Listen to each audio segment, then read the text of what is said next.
Hello, and welcome back to Xpwaste, where Dragonwilds is really good. Hi, I'm the Harry Potter's glasses guy. And I'm the curly hair guy. If you're new around here, we are a podcast that talks almost exclusively about old school RuneScape. My real name is Oxie, and the other guy's real name is Michael. We've been doing this for a long time. We know a lot about the video game that you are here to listen to us talk about, and we like talking about it. So you're definitely in the right place for all that. If you're not new around here, this is going to be an episode where Oxy is once again wrong about something that he said. So I know everybody loves those episodes. Michael, how you doing? I'm doing pretty good. Not recently. I've hit a wall. Are you doing good? I mean, it doesn't seem like it. I just slapped my face like 5 times. Got to put it on for the folks, But I'm okay. I'll change it. I'm okay. Why are you so crusty dusty? What's going on? What I don't happened? know, dude. I woke up like 2 days ago and my throat was sore, and I didn't get a lot of sleep last night because we stayed up until 2 a.m. playing Dragonwilds on stream. You really did. For our Patreon. And then this morning, I normally get to like sleep in, and I probably would have slept in till today, probably like 11, maybe 12. But I had to get up at 9:30 for the draft. So draft started at 10. I was up at 9:30, got my coffee, my breakfast, sat down at the PC for a few hours. And then mid-draft, I took my son and I to one of my good friends' baby showers. We were at the baby shower for like 4 hours. And then I got home, we put my son to bed, and then sat down basically and started recording. So it's just been a long day. And like, it's been a long day on top of not feeling the best today. Cause like, I think I'm like nearing the end of whatever bug that I have. And today seems to be the worst of it. So hopefully tomorrow it'll start tapering off. I'll feel better. Like basically Dayquil got me through today. But I couldn't take any Dayquil to like get me through this recording. So I'm just gonna like take some NyQuil, go to sleep, wake up, have a good Sunday. Because today's Saturday. We're recording a bit earlier than we normally do. And you guys obviously don't care because it's Thursday for you, or maybe it's Friday, or maybe it is Saturday. Who knows when you actually listen to the episodes? But in RuneScape, it's been a really interesting week. We had a week off, first of all. So like last weekend was Easter, and Oxy and I had started a new challenge / bet that I'm sure we'll get into. And that's basically all I did this week. The entire week. It was great. Was focused on the bet that we had. And I did nothing else. Like I did a little bit of construction. I did a little bit of cooking. I'm trying to prep for bingo is what I'm trying to do. And then this bet gets thrown into the mix. Because I don't know if we've talked since it happened, but we've not had an episode since it happened. Okay. Well, Fear Garden got another BOFA. He got another enhanced crystal seed, and that went to me. And I had to get all of the shards to be able to corrupt it and make it. Rather, I had to do the stuff to make it. So I think since the last time we've talked, I did a bit of crafting and I did a bit of smithing to be able to like make all of the crystal stuff, which I did. So I have a BOFA and I have the crystal. And I mean, I guess we can just get into what the challenge is. We'll stop like edging folks here. You're really just like dancing around it. Yeah. So Oxy comes up with this idea because we like after we finished the blowpipe bet, Oxy was like, we got to have something else. And I agreed. I'm like, Joker needs his Batman or whatever he keeps rattling on about. Without the Batman, the crime has no punchline. There you go. Remember Oxy's lines, challenge impossible for Michael. It is impossible. I just remember like I'm Batman and you're Joker. That's what I keep like going back to. But he wanted a new bet, something to work towards, a new challenge. And he came up with one, which I thought was great. I liked it. I liked it a lot. I thought it was very doable for the both of us. So the challenge / bet was we want to get 2,000 crystal shards. Mm-hmm. The first one to reach 2,000 crystal shards on their account wins. For Oxie's forfeit, if he loses, he cannot take possession of the next enhanced crystal weapon seed to come to the group. I guess unless it's his, unless he gets it. So if Fear gets one, God forbid he goes back to freaking Corrupted Gauntlet and gets another one. Or if Ralph gets one, or TMD gets one, whoever gets one next, or if I get one. So the next seed that would come from Corrupted Gauntlet, if Oxie doesn't get it on his account, he can't have it. That's if he loses. If I lose, then I have to get the remainder of my shards up to 2,000 from the Corrupted Gauntlet. And only the Corrupted Gauntlet. And only the Corrupted Gauntlet. Because I was like, I'll do it, but I want to be able to do the regular Gauntlet. Because you can still get like between 9 and 11 or something. You can still get shards from the regular Gauntlet, and it's a lot more chill. But Oxie's like, if we're going to do this, it's got to be Corrupted Gauntlet. It did. So that's what I spent the last week doing, except I was doing Zalcano. I was going to say, don't lie to the people. You're doing Zalcano. I was doing Zalcano.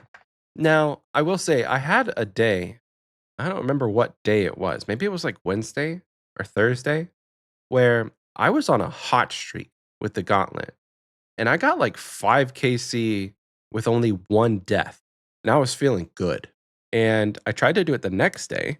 And I don't know if I just didn't have like enough food or like my coffee was hitting the wrong way, but I felt pretty jittery and my clicks were off. And I went like 0 for 4, back to back to back deaths. And so I just like, I'm just going to go back to Zalcano. It's not worth it. So I thought I was going to be on a hot streak and be able to get it all in the Corrupted Gauntlet. But, you win some, you lose some. But I'm up to, I think, 25 KC, 26 KC in Corrupted Gauntlet, and then like 40-something KC regular. And I had between 0 and 15 Zalcano KC at the start of this week when we had this bet. I'm up to 605. Now, on average, you get about 2 shards per kill, because if you are able to do some shield damage and health damage, you're awarded 2 shards. If you barely get any shield damage and barely get any health damage, then you're awarded 1 shard. And if you get the most and you're MVP, you get 3. So I would say on average, I was getting 2. There was a handful of times, like if I look at my loot tracker, out of 200 kills, my loot tracker shows that I have 13 Infernal Ashes. So 200 kills on this loot tracker, 13 of those I got Infernal Ashes. Which is the MVP item for those. Yeah, it's the MVP item. Who are not Zalcano savvy. Yeah, so that was the indicator that I got 3 shards on that kill. But I did a lot of Zalcano. I'm intimately familiar with Zalcano, the mechanics, how to do it. It's really not that hard. It's quite an easy and enjoyable skilling boss, if I do say so myself. And the loot, really not bad either. In the 200 kills that I have on the log, 750 mithril bars, 600 steel bars, a couple hundred runes. I got the Zalcano shard, which if you don't know, that's the cosmetic item that you can attach to your pickaxe to make it look really bad. So I won't be doing that. If any of my group mates want it for their dragon pickaxe, they're more than welcome to have it, but I don't like it. It looks kind of weird. But the loots are not bad. I mean, in the mass, I think you would definitely get different loot depending on like contribution. So if you were in a smaller team, probably get way more, like the spread of loot would be way better. But on average, I would say each kill, you probably in the mass world at least, if you have loot turned on, you're probably getting like 30k. And that's not counting the crystal shards. So it's not terrible, but it's also not great. I suggest if you don't need the crystal shards and you're wanting to do Zalcano, do like a 4 or 5 man team, and you have a decent chance at the crystal tool seed, and you still have a decent chance at doing it in like 2 downs versus like 3. So Zalcano is pretty decent. But I say all that to say, last night at 2 a.m., right before I went to bed, I finished out 2,000 shards and won the bet. And yesterday, gearing up to start our stream to do Dragonwilds, I'm like, Oxie, how many shards do you have? He's like, dog, you don't want to know. You don't want to know. I was like, Oxie, I really do. That's why I'm asking. He's like, boy, you better get moving. I'm I've been like, telling him all those week to are move his ass. those are bold words for somebody who has 1,950 shards. He's like, yeah, I don't know what to tell you, bro. You just keep going. Just get going. I'm like, how many do you have? Like, I don't know, man. So he's been like keeping me in the dark. Turns out, Mother Freaker had 600 shards. 600 to my 2,000. I don't know if this was, I think this entire week was just a ploy to get me to get my ass moving when otherwise I probably wouldn't have spent the entire week doing Volcano. I would have slowly, over the course of a few months, gotten the 2,000 shards needed to corrupt my Bofa. But I think Oxy looked at this opportunity and said, Michael's not going to do it unless I really just like make him fear for his life. And we put some skin in the game. And he's like, I'm not going to take anybody's Bofa crystal anyway. I'm going to get my own. So you conniving little freak bastard Oxy, I think you got what you wanted. Michael told me before we hit record, he said, this is going to be an Oxy carry. Brace yourself. I will give my end of the story there. It is the day after we record the last episode talking about 99 Fire Making. The day after, or very, very close after, Fear pulls another enhanced. When I tell you Michael is waiting at the chest, Fear pulls the enhanced. Michael logs in to the gauntlet and says, gimme, it's mine. Takes it immediately. So I start flaming him for that shit. Like he's the fucking tax man right outside the door waiting for that Bofa. Because I think that's funny because I know it frustrates Michael. So he gets this Bofa and full crystal handed to him at like 11 KC or whatever it is. He's got the full crystal. He's ready to rock and roll. I make a comment about like, dude, I don't want to do Corrupted Gauntlet. Like this shit sucks. But I'm also not going to take it from Fear because like CG hard and Oxy bad, you know? So I'm like, okay. And Fear said, well, I'm going to stay at Corrupted Gauntlet because the money is really good. And, you know, like maybe we get another seat or maybe we get more armor or whatever. I just need you to like, you have like a legally mandated like 1 KC a day if you're going to get the next shard. So I said, all right, deal. Because Fear was doing 5 a day. So he said, if I'm doing 5, you're doing 1. I said, all right, sold. And I get in and do 1, and Gauntlet isn't horribly difficult. Corrupted Gauntlet. My stats are terrible. I don't think CG is very hard, though. I don't want to say I don't think it's very hard. I think I learned much better prep. I think that's what's helped me quite a bit. My prep game has gone up substantially. And like I get a comfy tier 2 every single time. Though I did have to do Edge and All Diet 2 the other day because my dumb ass was just like dicking around and forgot to get herbs. So I went in with like 47 prayer and got Edge and All Diet 2 on my GIM, which I was not expecting. But so I'm doing this and like I'm getting 5 KC with like no deaths. I think I got egoed by the regular gauntlet, which is like, you know what, fuck it. I'm doing CG. So I'm doing these KCs on like the Monday and the Tuesday, and I'm like, this really isn't that bad. I had accumulated like maybe 200 or 300 shards in my inventory alone in between going for fishing trawler games, right? And you guys know how I like to antagonize Michael. So I thought, I'm going to make this guy, if he's going to get a free Bofa, he's going to earn something out of it. So I said, bitch, I'm going to race you. I'm going to race you to 2,000 shards. And I said that, and I said, here's the deal. I'm not taking the next enhanced, and if I win, you have to get everything else at Corrupted Gauntlet. And he's like, what regular gauntlet? I tell him no, straight up. I don't want to. And if you accept the terms of the bet, let me know. So Michael doesn't say anything, and then responds 3 days later with some mad shit talking of like, oh, Oxy, how many shards do you have? Haha, better catch up. And he has like 800 shards.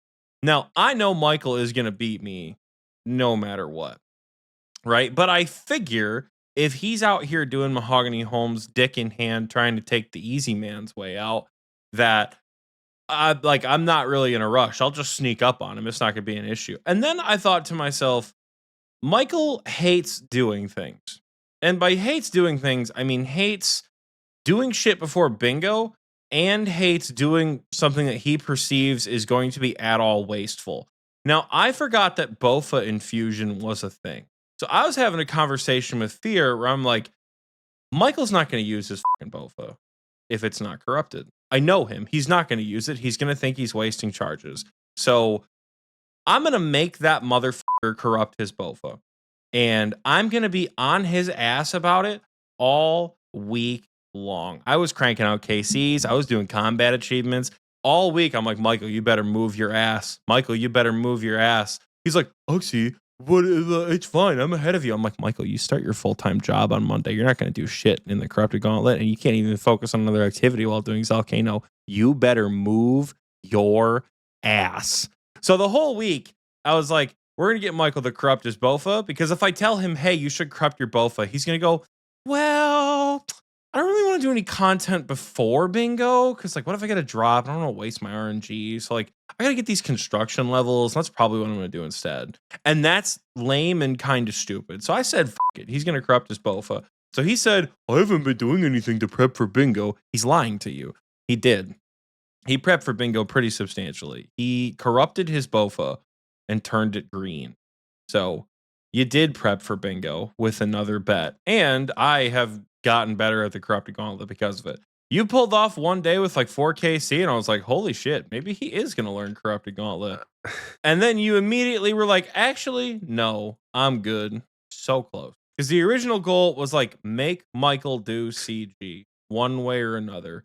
Make Michael do CG. Last night we get in VC right before we start the Patreon stream. Michael's at 1,953 shards. I went, where the fuck did all those shards come from? This is not okay. What the fuck? So Michael does all these, has all these shards. So I just start talking shit. I'm like, oh, 1950. That's cute. You know, I'm talking mad. How many do you have, Oxie? How many do you have? And I can tell he's getting nervous. I'm like, trust me, Michael, you don't want to know. And he's like, have you been doing the thing where you keep your private chat off so people don't talk to you? I'm like, why do you think you haven't seen me all week? He hasn't seen me all week because I've been at work.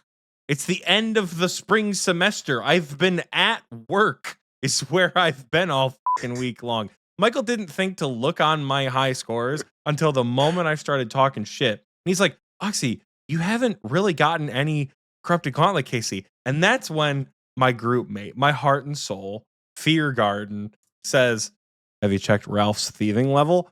That sent Michael into a fucking panic because Michael thought that Ralph had lied about going for a Dragon Warhammer and had been thieving teleport seeds for me all week long to catch me up on the bet. So Michael was like, oh no, oh no. We delayed the Patreon stream by like half an hour for Michael to get to like 1978 shards. Like we put such a fire under Michael's ass that I was like, oh, look at that. Look where I'm going. Right back in the Corrupted Gauntlet. You better move your ass, Michael. I sent one before the Patreon stream. And Fear and I were texting earlier that day. I'm like, yeah, dog, I have 600 shards. I'm not going to win this fucking bet. I wake up this morning to a text from Michael. A stack of 2,000 shards, a Bofa, and full crystal armor in our group chat. And I reply as soon as I get to my PC with a screenshot of like 620 shards and go, damn, you just barely beat me. And he's like, wait, what? Got his ass. Got you, motherfucker. Now you have a corrupted Bofa and you could shut the hell up. Because I swear to God, if I had to go through bingo hearing, well, I'm not going to use the Bofa because it's not corrupted. Because again, I forgot the infusion was a thing. I was going to fly to Texas and beat your ass because the reason we gave you the Bofa is to use it. And bingo is the best time to use it. So I got irrationally pissed off at the thought of you saying like, I don't want to waste charges at TOA. I'm just not going to use it there. I'm like, he's going to corrupt his Bofa and not have to worry about it. So yeah, that was the whole bet. And Michael's right. I wasn't going to take the next enhanced seed anyway. So I don't really care. You're a monster. You're goddamn right I'm a monster. Without the Batman, crime has no punchline. So This was I am finally pretty good off. punchline. I'm finally off my GIM. I literally remember last week I said I prep for bingo by making money. I haven't done a fucking thing on my main all week long. The reason I'm not looking at the camera, I am at Alchemical Hydra right now while Why we are you are at recording. Hydra? Because it's brain dead. All I'm doing is I'm not even counting to 3. I'm just waiting for him to go woo, and then I'm changing my prayer. This is all the people who watch this, a podcast like on YouTube and fine. on Spotify, Okay. like we do a video podcast. For the people who are watching the video, how about I move my rune light window underneath the camera so it at least looks like I'm looking at you? How about that? Yeah, because you're like, and so I was doing this and I was doing that, and I'm like, I need you to focus on me. I am Feels like focused. I'm as focused as it gets right now, baby. I'm articulate. I got my shit locked down. So yeah, Michael corrupted a Bofa. You're welcome. You don't have to listen to Oxie and Michael, mom and dad, argue on the podcast about Michael not corrupting his Bofa. Because you guys know, if Michael said some stupid shit this week about like, I don't really think the Bofa's that necessary. Like, it's just like, I know the board. Like, I'll be fine. I don't need to use it. It's not corrupted. So like, I'm not going to waste the charges anyway. I would have been beating his ass verbally, and you guys would have called me a nasty bitch about it. So, if anything, Xpwasters, this was for you. Well, despite what Oxy thinks, I am very excited about my Bofa. I'm very excited about it. I mean, I was excited about it before it was corrupted, but even like now, I can rest. Just go send the content without worrying about, and the infusion helps, but without worrying about having to make up those charges later. Or I guess I wouldn't even have to make up the charges. So any charges, the way that the Bofa infusion works now is any charges that you put in it just makes it to where that's like shards you don't have to use later to corrupt it. So if you made the Bofa without it being fully corrupt, it's 100 shards, and then it's 1900 shards to corrupt it. And if you put 100 in there before you corrupt it, then it's only 1800 shards to corrupt it. If you put 1000 in there, it's only 900 shards. So like however you do the math, you're going to use 1900 shards, but the only way that you can get away with using 1900 shards is by going to the singing bowl and actually singing it into corruption and not just throwing however many charges on it. Because I think it only goes up to 20,000, which is 200 shards, I think. But anyway, I don't remember because it's 100 shards. It's 100 charges per crystal. So however that math works out, 20,000 is the max that it goes up to. But no, I'm very excited. I'm very, very excited. I think it opens up a whole plethora of content for me on my GIM account because I have the blowpipe and I have the Bofa. And 2 really good range weapons means I can do TOA more efficiently, can do chambers.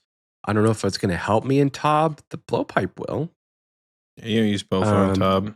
No, yeah, I know you don't, but there's just a lot. I mean, General Slayer using the Bofa is going to be great. I'm very excited. Yeah, I turned it green because green's one of my favorite colors. I'll probably swap between green and purple for the color of it. But man, what is our next challenge going to be? And it's not going to be something that is actually like cooking up a whatever he did. But I don't know if you guys have any recommendations. I mean, Michael, I don't think you understand. Both of the challenges we did have been cooking up something to benefit your account. You think I gain anything from getting 99 fire making? You think I give a shit about? You think I give a shit about getting 2,000 crystal shards for a weapon that I don't own? Well, I justified it in the fact that like you don't.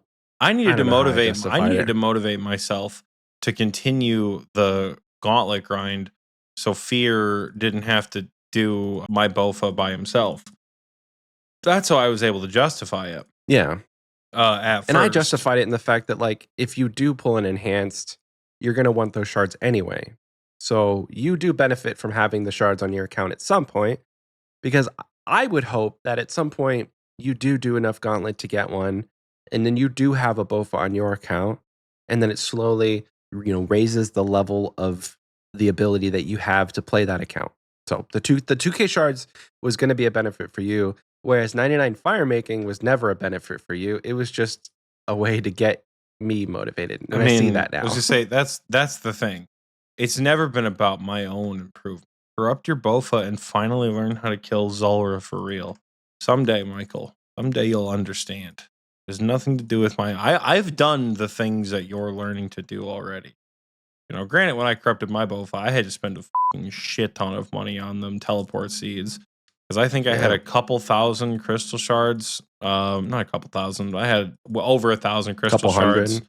No, I had over 1,000 from my time doing regular Oh. gauntlet. Because I got my enhanced on my main. I got my Bofa by myself on like a 96k or 96 KC regular gauntlet.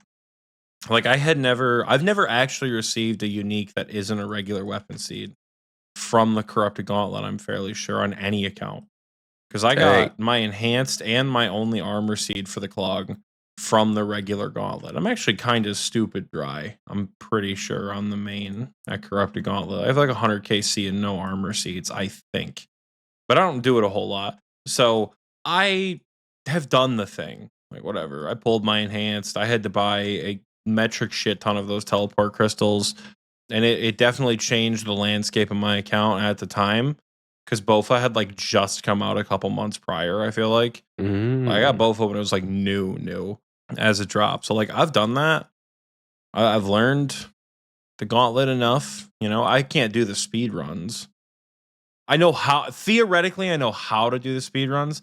I just don't want to. I have no interest in doing that shit, dude. It sounds miserable. But I'm like, I know it's like a reset simulator because you have to get like a good layout and you have to get one like enhanced weapon. I have no interest in doing that right now. But like, I know the gauntlet. I know Zulrah. You know,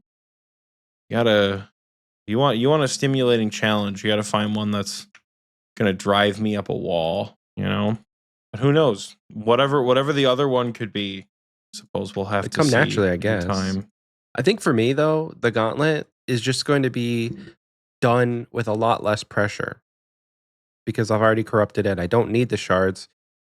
Having the seed would be nice, but I personally don't need it. So if it drops, then it's just a benefit for the team. But there's a lot less pressure behind it. So then maybe I won't feel as nervous, or I'm not even like I'm nervous. I just, it's like I'm still white knuckling it. That's called being nervous. That I is guess called that's being nerves, nervous, brother. But it's just, I will get to the point where I can just turn my brain off and do it, is what I'm hoping. Because I've like the day that I did the 4KC felt really good. Like it was really motivating for me to look at that and say, damn, I got this today, doing it. And I'm trying to still work with that moving forward and not let it, not just get discouraged. Fear kept saying, he's like, just keep going. Don't get discouraged. You're going to die. You're still going to die. It's going to be fine. Don't get discouraged. And that's just replaying in my mind. I can do it. It's just sometimes you have good days. Sometimes you don't have good days. And for me, the gauntlet is still one of the pieces of content that can kick my butt because it's hard. I am a little disappointed that I didn't achieve the one goal that I did want to. My secret mini goal, which I think I told you about, and then that kind of, again, speaking of lighting fires, lit one under you to actually attempt the gauntlet. I wanted to go into this episode with more corrupted gauntlet KC than Michael had regular and corrupted gauntlet combined, just in case he hadn't had the 2K shards and started talking shit. But I did not do that, and it's a bit of a moot point, you know? Gotta keep the illusion. It did light a little here, fire to you my gotta keep ass, the dude. illusion. Like you looked at my high scores, you're like, you're nowhere near, and you're like, holy shit, he has 43 KC. Oh no, that's almost more than I have. Like I think at the time I looked, you had like 53 combined KC or something. Yeah. So I was like, oh yeah, I'm coming for him. I was doing regular gauntlet to get myself prepared for the corrupted, and maybe that was what I did that day. Is like I did 2 or 3 regular gauntlets, very low pressure, kind of chill. Wasn't like I wasn't pushing for it, And once I had those 2 or 3 completions under my belt, then I switched to the regular gauntlet, and like 4B4 got completions without dying. So maybe I just need to sit, like if I'm going to do gauntlet, maybe I just sit down and do a little warm up in the regular gauntlet and then send the corrupted. Cut the warm up out. I don't know, dude. Cut the warm up out. It could work. It works for you, I had the same maybe, but thought where like I was like, whatever oh, works for me. I'll I don't warm know. up in a regular. Warming up in a regular doesn't feel good. You know, That's what I'm saying. I don't know what feels good for me right now because it seemed to work that day. Versus if I try and warm up in the regular gauntlet and I get it down to 25 HP and I die, I'm going to send my fist through the wall and it's not going to be motivating to keep going. Because that shit sucks. That happened a lot. The next day that I was trying to do it, I think I got it down to 8 HP and I pathed into the lava. That's not lava, but like the floor is lava. And then 3 of the tornadoes hit me and I died. And it was like, did that really just happen? Seriously? Like, it's frustrating. But I'm keen to do way more CG now that I already have the stuff and it's like very low pressure because I mean I could keep going back in circles, talking in circles about CG, but like that's the main point is that I'm excited to keep doing it and I want to remain motivated. So I don't know if you're out there listening and you're like, yeah, the Cryptic Gauntlet sucks. Like I get you. I completely understand. You're in the same boat that I'm in, and maybe use this as motivation to get in there. Maybe try a little regular gauntlet to warm up, and if you feel good, hit up the CG. Worked for me. What did we do on Friday that was so I was going to touch briefly on what we did today. That was we could talk about that. Equally fun, just in a very different way. We did our bingo draft today. So the draft was completed in I think like just under 6 hours, which I'm pretty sure is a new PB. Getting better every year. We have so many experienced captains at this point. I think we had like a couple who are like, hey, first time captain, what do I do? The other like 27 teams are like all veteran captains. So like they know the process, which is delightful because they just sort of like show up and start doing shit in the draft, which is great. Everybody knows the order. Everybody knows the procedure. Those that don't, they're all good. Everyone gets the help they need. Draft did not take nearly as long as we thought. Admittedly, it took longer than it needed to.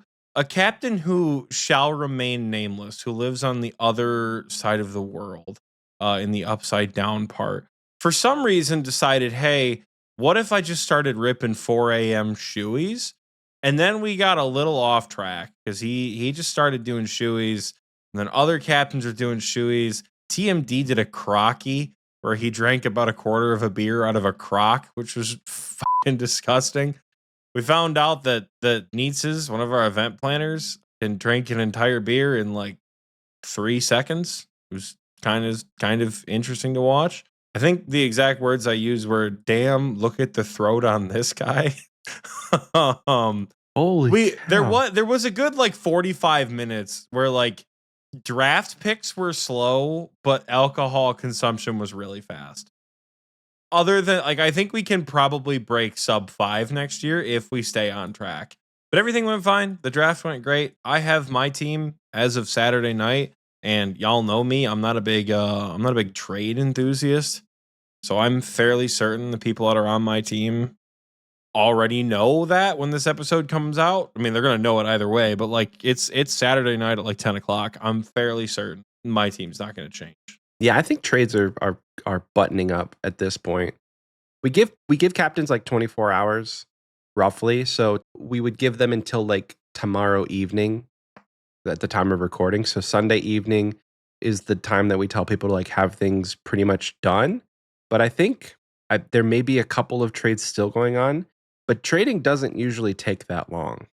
And if anything, trading is more just like, hey, I didn't get to draft my friend. Do you mind taking this person so I can play with my friend? Yeah. It's really all it's about. Is people wanting to play with the people that they enjoy playing this game with. So yeah, teams are formed. If you're playing in this bingo, this springo, get hyped because at the day that this episode comes out, bingo starts in like 2 days. Like, the springo's like 2 days away. It's gonna be big. It's gonna be big. It's gonna be exciting. We have like 460 something participants. So we didn't quite break last season's record, but Spring Bingo is generally a smaller event. a lot of other clans do, yeah, smaller, air quotes. A lot of other clans do spring time events. So I'm imagining people are just like, they're just burnt from the game, coupled with leagues, other games coming out. Leagues? Dude, there's still people who have not logged in since leagues because they're that burnt from leagues. It's a small fraction. If you're that burnt from leagues that you didn't log in till May 3rd, dog, you just don't like RuneScape. It's okay to admit it. We're not going to be shitty about it. It's okay to admit it. RuneScape's just not your cup of tea, you know? It happens. It happens. But there's other games coming out. Like I know that I think Oblivion got re-released in Unreal Engine 5 or something. And then RuneScape Dragonwilds got released on early access. So there's just a lot of other things going on right now that we generally have a smaller turnout in the spring than we do in the fall. That being said, 460 something people is not a small turnout, but it's a great turnout for us. I think there's like 15 people per team on average. Mm-hmm. I haven't looked at all like the spread of the teams, but generally we get about 15 to 20 people per team. And It's a pretty nice all, 15 yeah. players is a pretty nice team size. 15, yeah, because it means there's at least 13 players and then the captain and co-captain. So it's a good number of like the group size is good to have a competitive event. But that's going to start in 2 days, and I'm excited. I don't know what my work schedule is going to look like. So Oxy kind of like briefly mentioned a little bit ago that like I'm starting work this week. And also, if we could just briefly go back to our challenge bet slash, challenge slash bet, that did light a fire under my ass because you're like, I'm starting my summer schedule and I'm going to have nothing to do but sit at Gauntlet all week. And like, bro, I'm going to have a lot of stuff to do. And I probably won't play RuneScape that much because I'm editing and I'm working and bingo starts. And then I'm not going to want to do shard hunting. So there was just like, I have to do it this week or I'm not doing it at all. I know. I figured either Michael's going to corrupt his Bofa, or I'm actually just going to spend the week doing CG on my Iron Man, make literally no money on the main, which is going to suck ass, just to intimidate him. And intimidate me, but thankfully it's done, and we're 17 kills into this Hydra trip. Just having a good time, We're having we can a both blast. relax and have a fun week because I'm going to get 90 construction. And then I don't know what I'm going to do. Maybe I'm not going to play RuneScape all week in anticipation for such a fun bingo week. Who knows? But speaking of not playing RuneScape, we played Dragonwilds for the first time together on Friday night for our Patreon stream. And boy, howdy, that's a pretty good game. We're going to talk a lot about it, but like, it's kind of the point of this. I know we're 45 minutes in. That's kind of the point of this episode. Yeah, we want to touch on it at least as main title content to talk about Dragonwilds, because if you haven't heard, Jagex announced like 2 weeks ago, 3 weeks ago or something that they had a new survival crafting game. And then out of the blue, they're like, "Oh yeah, here's early access." Yeah, recorded. It was weird. We recorded that episode, and I was very like hesitant and kind of pessimistic about it. And then like between like the episode's release and the next time we recorded, they're like, "But what if you could play it right now?" And they put it out. I feel like pretty shortly after you and I recorded. Mm-hmm. We really have to stop recording on Sundays. Jagex knows. I think here's my theory. Somebody in the recording booth chat is actually secretly a JMod. Like it's Otis or it's Chi or it's Tiki or it's somebody who's like at every single recording, every single one. And if they don't agree with the things that we say, they go back to the release managers at Jagex and go, actually, let's just make it this. Right? Like, well, what if they were like, hey, Dragonwilds, what if we put the game out like today? Because they were speculating that it's a poorly made cash grab. So what if we just released it like the day before the episode comes out? So not only are they wrong, but they also look stupid. Think about it. And every time the release managers at Jagex are like, you know what? We hate those guys. Let's do exactly that. Because I don't know how in 3.5 years, Michael and I have so consistently missed them. Either we like really don't understand at all, or it's an inside job. The amount of shit Michael and I have missed the mark on or ranted about only for them to change in the time period between recording and releasing the episode, it's abysmal. It true. I think maybe Yeah. it's our editing cadence. It's probably the issue. But like, wow, it is abysmal how rough it is for us sometimes. Like, You if you're know, listening, Jagex, just send us a cease and desist. If you don't like what we're saying, you don't like the podcast, we could just stop. I'm But making not. us look like fools, not a good I was gonna alternative. say I'm not gonna stop. You know me. I'll continue to bitch. I don't care. That's true. But no, I mean, if we have to eat our words, we have to eat our words because, like, I like the game a lot, actually. Oxie was playing it before we started recording, and I'll probably play it a shit ton this week. It's good. It's got good bones. I don't know. I'll give my quick overview because I don't have a lot of negative to say about it. I think there are a couple of UI features and potentially some like mechanical things that could change. But overall, for my first introduction to like a real survival crafting game besides Minecraft, it's good. And the familiarity of it being based around RuneScape doesn't hurt. If you like RuneScape and you're also like, like a side project of like building Lumbridge inside of Minecraft or something, this game is going to, tickle your fancy. It's going to be good. If you've played Valheim, if you've played Ark, if you've played all these types of games where you have to get resources to build things and level up via combat and exploration, and couple that with like you're doing quests in this game as well, and like there's characters that you're familiar with, there's lore aspects that you're familiar with. It's good. Like, you're going to have a good time. Whether or not you get it in early access, that's up to you. That's up to you as the listener to be like, hey, do I want to spend the money now to be like, I don't know, to pay to be a beta tester? I don't know.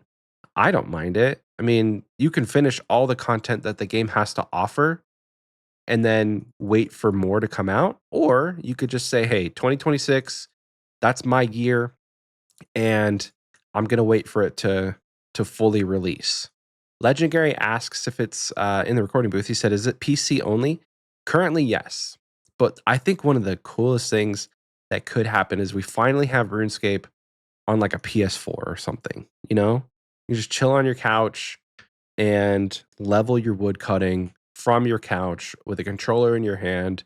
Maybe you got your buddies and you're all in your server or whatever, or you're playing with your partner and you guys are chopping wood, building a house together. But like, it's a good game. I think Oxy has a lot more like in-depth thoughts about it potentially, because if you listen to the last episode, I think he railed on it a little bit. I did, because, and don't get me wrong, some of these apprehensions still exist, especially because of having played it now. The apprehensions exist, they're just different, if that makes sense. Which is not bad. Like, I'm glad that you played it and actually liked it. Because one of my, I wouldn't call it a biggest fear, but one of my concerns was that like you're gonna play it and you're like, dude, this actually sucks. And then I wouldn't have anybody to play it with. Because I have friends in TNL, but you're one of my closest friends. I know. And so if I don't play with you, then I probably won't play with anybody else. I actually started a new world. I was like, oh, I'll play. I have the same character, so I'm like, I'll play Dragonwilds, and then I'm like, I don't want to like do the main quest line on this world without Michael, so I guess I'll just not do that.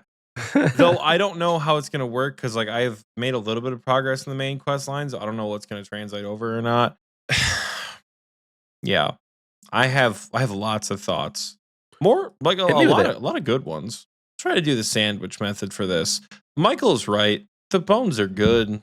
I think a lot of the things that I was concerned about, where it's okay, we're doing good. We're doing the good first. Good first. I was concerned that it was gonna be like just not work. And I mean, for me, it worked just fine. I think it suffers the problem that a lot of is it Unreal Engine on that game? I don't actually remember. Yeah. It suffers an issue of a lot of like graphically intense games these days where like if you do not have a animation quality GPU, you are not gonna get the best performance out of it, unfortunately. I did not I have a 2070 Super. On high graphics, I didn't have much of a problem. I noticed problem like the game hates Discord. I do not know why. Dragonwilds fucking despises Discord. You want to stream? It literally crashed my Discord like 5, 6, maybe even 8 times last night. Yeah, it was Just trying bad. to it was really tough to get Dragonwilds to consistently keep me in VC. And then like you like all the OBS stuff. So like in that sense, the performance didn't feel great. But as far as like the actual gameplay itself goes, I had a good time with it. I had a good time with the gameplay. It's very familiar in a lot of ways, which is probably more of a potential critique than it is a praise, but we'll get to that. They did a pretty good job of integrating things we know about RuneScape into the game. So I accidentally started Goblin Diplomacy. I just felt like found a chest with a thing in it, and I was like, "Oh shit!" And it like started a quest and gave me like the optional quest marker. So it started that, and the first person you talk to in that quest is Zanuck, and you go find Zanuck, and it's not exactly RuneScape, but it rhymes in a lot of ways, which you guys know I really like tickles my little tism, and I really, really, really like it. Zanuck is like, yeah, a long time ago, you know, back when in my old home, I was chosen by Bandos to do this, and I died, and I was brought back to life, and I was almost a servant of whoever, but then, you know, she said like a dear friend was able to help bring me back, which I'm fairly certain is Zanuck alluding to the entire Goblin storyline from RS3. Like if I was a betting Neat. man, it's the whole Goblin storyline that she's alluding to there, which we have not gotten to see finished in old school. So like it feels familiar, it rhymes. There's a lot of like Michael and I did the quest where we got the blueprint for the Staff of Light, and it looks identical to the Staff of Light in game. Like it's a pretty cool. Obviously, it's more graphically sound, but like it looks pretty cool. And I know like the Abyssal Whip is in the game too, so like there are going to be a lot of cool, familiar things. I got clay last night during the stream, and one of the options is to make an unfired bowl. And I said, I bet you we use that unfired bowl in the Dragon Slayer quest. I don't know why, but I bet we use the unfired bowl in the Dragon Slayer quest because that's part of the requirements for Dragon Slayer in the main game. It's the unfired bowl. You know, I don't necessarily think it's for Melzar's Maze. No, is it for the one in the dwarf thing? I haven't done Dragon Slayer 1 in like 5 years. Don't I remember. think it's the door in the dwarf, like the Yeah. random items that you have to give. It's yeah, it's but it is like a part of the quest or whatever. Like I saw that and like I recognized that immediately as like this is going to be a quest item. I don't know what else it's going to do, but it's going to be a quest item. A lot of those pieces I like. On the more critiquey side of things, that again is not nearly as harsh as it was a couple weeks ago. It's Valheim. It's not like Valheim. It's Valheim. I don't. If you've played Valheim, you know how to play Dragonwilds. If you've played old school RuneScape and you've played Valheim, Dragonwilds is gonna be fun. I'm not gonna lie. Michael is right. I got off the phone with Michael. I ate my dinner and I played Dragonwilds for like 2 hours to progress the main story. I built myself a little house. It's Valheim. It is the gameplay loops cutting. The trees don't kill you, unfortunately, Oh, because the first thing I did was cut down a tree, and that bitch fell backwards right on top of me. And I am on stream last night with Michael, and I went no no no no no no no no no, and it didn't do any damage, and I was like, oh. I had like PTSD. Like I thought, yeah, all he was right, freaking well, I out. just wiped. I just killed myself in the first 3 minutes. This is the Dragonwilds experience. It's Valheim. Almost every single NPC wants to kill you. There are skills that you level up and you think, oh, that's RuneScape. Nope, it's Valheim. When you die, you have to go get your death pile that's at a gravestone that's marked on the map. You respawn at a bed. You can sleep through the night and wake up to little messages. They're different, but it's still Valheim. The integration of magic is cool. I will say how the game integrates magic does make it feel kind of unique. When you unlock new core crafting recipes, it allows you to unlock a bunch of things at once. So like if you pick up a piece of wood or you pick up a piece of clay, you unlock a bunch of new recipes immediately, just like Valheim. Your character is not tied to a world like Minecraft. Your character is just a character. So the character I played last night with Michael, I played today, and I just used that same one with the same skills. I was like, oh, maybe I'll create a new one. Then I was like, I don't really want to do the early game stuff again. You know, like it was fun, Yeah. but I don't want to put like 6 hours into this again. So there's that. Like that, it's Valheim. I think that's probably my like biggest and most negative critique. I could nitpick a few things. As an old school player, I'm a little like, that sucks that they based it a little bit more off RS3, it seems. They did old school. That could just be for like graphical fidelity. I mean, a lot of the stories are going to be canonically the same. I think it's just going to be frustrating because like the Goblin storyline is done, you know? Like old school players are going to get spoilers if they like, you know, like if they release an expansion before Blood Moon Rises comes out and they make a reference to the death of Florinial Draken. Like, oh, old school players haven't done that yet. Like that sucks, you know? Like it's going to be similar, but it's Valheim. That is literally what sticks in my head. It doesn't mean it's not fun. I worry that if they don't differentiate, they are not going to hold the RuneScape. They're not going to hold people who are not RuneScape players. Valheim was a lot of fun because Valheim did the survival game just different enough, you know? And here's a question for you, and I guess for anyone who has played Dragonwilds and Valheim, is the magic system that they currently have implemented enough to separate it from Valheim? When you have a game that is so closely associated with another game, what does it make you want to do? Go play the other game. It makes you want to play the other game, you know?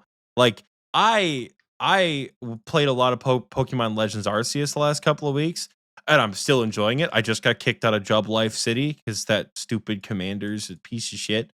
Like I did all that work to get my ass beat by Avalugg, which, by the way, side note, Avalugg took me 5 attempts, and instead of resetting it, I hit continue, and then it just let me continue the fight from 20% health without any of the enrage phase mechanics. It was kind of a scam. I felt bad that I kind of cheesed the Avalugg fight at the end. If you know PLA, you know what I'm talking about. But we just got kicked out of Jub Life, and I haven't been able to play it since. Literally, I got kicked out with Celine, and she escorted me to the camp, and then I turned the game off and went to bed.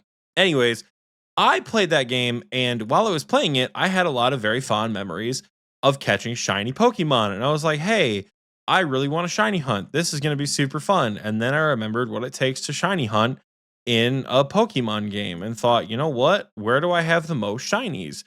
Pokemon Go. And I've gotten back into a Pokemon Go kick because of it. Not that I don't enjoy PLA, but I've played a lot more Pokemon Go than I have Legends Arceus.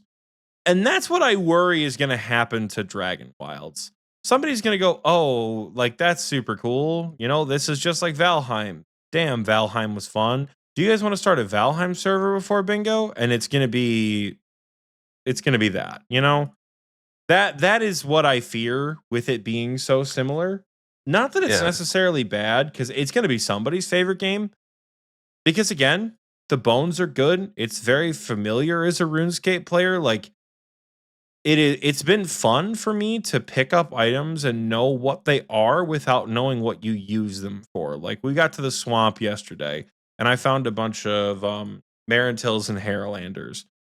I know what they are. I don't know what they're used for in Dragonwilds. So I get to have a little fun exploring the new use case with that. It's like that'll be fun. You know, I can recognize certain gear. It looks familiar. I know what the basic melee styles are: stab, slash, crush. I know what the like. I don't know if the combat triangle applies, but if it does, I have an idea of like how and when to use it. You know, like Mm-hmm. the sentinels in those little like temple things that we went into. The vaults. The vault sentinels do not take a ton of damage from the ash staff, but the hulks do. Why is that? Oh, I wonder. It's because range is The Hulks are immune to. melee. Yeah, it's because the hulks are melee and the sentinels are range. So magic has reverse effects on the two of them. I know that because I know the RuneScape combat triangle, and that like if that is a thing, that's a cool thing that they've integrated. I don't know. They've done a lot of cool QOL from Valheim. Probably my favorite thing that I've seen that is an upgrade to Valheim is the Oculus spell in construction. That shit is so, oh my god, I need Oculus in every single survival crafting game I play ever. So did you use it at all last night, Michael? No, but I watched all of Hanani's videos that she's released so far about Dragonwilds, and I know what you're talking about. Yeah. Oh my god, it lets you free cam around the world and build shit wherever you want. That is such a nice perk. Yeah. That is Yeah. beautiful. That is a beautiful perk. Definitely an upgrade from having to like scaffold your way up a goddamn wall and then fall off and then have to climb back up and then you destroy shit and then like the materials are just sort of like hanging there on the ceiling and you have no way to get to them. So like Oculus, super cool spell. The way that they've integrated the magic to like, oh, you use this to destroy entire patches of rocks or entire trees. I think it's neat. A lot of the stuff is pretty neat. And I know I kind of shat on like, why are they cutting trees with magic instead of an actual axe? The Steam page does not do that game justice. Like, Yeah. they explain in the first maybe like 35 seconds of the game that a bunch of storied heroes from Gielinor are traveling together to find a new land. Like they literally say they depart from Port Sarim and they go find a new world to live in. They get attacked by dragons and they end up on this island of Ashenfall or what have you. The way they worded it when it first came out, they're like, explore a brand new world called Ashenfall. And the wise old man is here. And one of my biggest critiques was like this is not RuneScape. This is just this is like RuneScape Fortnite skins. Like this is not RuneScape. Why It is the just wise has- old man here? Yeah, the wise old man being here doesn't make any sense. Had they included that one sentence in the trailer of like, hey, RuneScape's adventurers, like maybe this is an Oxie's an idiot kind of moment and didn't, fully read everything on the Steam page or missed a trailer or something like that, or missed a tweet from the developers. But like, y'all could have mentioned that. I feel like maybe I'm an idiot. Maybe Michael and I missed it. I feel like in the thing, it wasn't listed as that. It was like, here's a big green dragon that's probably Elvarg, but we're not going to tell you why. And here's a bunch of characters from RuneScape, and we're not going to tell you why they're here. But it's RuneScape, and you like that, buy it, right? That's why I was like, That's why you thought it was a cash grab. Because you're like, literally, they're just slapping the name on this generic game to get people who would be interested in RuneScape to buy it without really explaining the lore. Within the first 10 seconds, I'm like, oh, it makes sense why they're in Ashenfall. I was immediately more invested in the story after the first like 30 seconds. I'm like, oh shit, no, those are my boys out there. Okay, they brought Doric with them, man. They got stuck. Yeah, they're stranded there. Okay, that makes way more narrative sense to me. Like as someone who's deep into the old school and the RuneScape stories, that makes way more sense than, hey, we just copy and pasted a bunch of characters into this new world. Hope you guys like it, because I don't. But it's a way better way to go about doing it, I think. It explains too why you're not just playing in mainland Gielinor. Why can't we just have people show up in Lumbridge and make it look cool and you can run to Varrock? Well, they wanted it to be a different continent, so the lore makes sense. Maybe one day they'll open up the Gielinor expansion, but right now Dragonwilds had to set itself apart from Gielinor as a mainland to establish itself as a game. They have to build the lore for themselves. Yeah. And I think so far they've done well. There's little lore books you can find. I've not read a ton of them, but they're the little bits I have read, it's very faithful to the material. Like reading books written by goblins sounds like goblins in RuneScape, you know?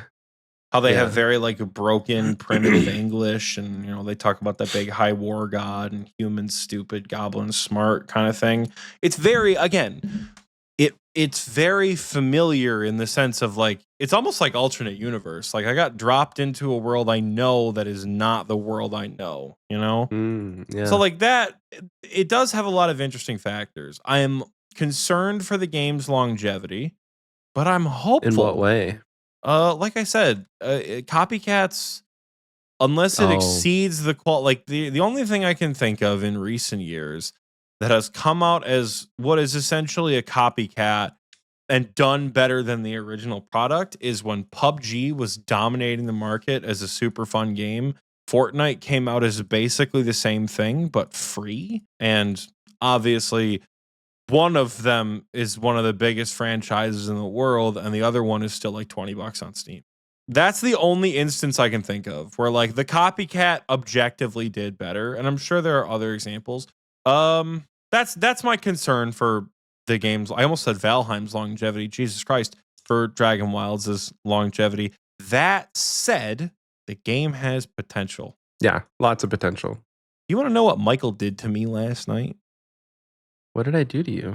We are traveling around. We just got to the swamp for the first time. Oh. we just got to the swamp for the first time, and I have been bullying the dragon pretty much the entire time. The dragon is not scary. Michael's like, "Oh my god, the dragon's here. You got to get inside." I'm like, "What's it going to do?" And it like dropped a single line of poison. I'm like, "That's it? You suck." I was just taunting the dragon the entire time. We got attacked by goblins. Like, a war band is after you. And Michael said, "Oh my god, we gotta run. They're gonna destroy our base." It was 4 goblins.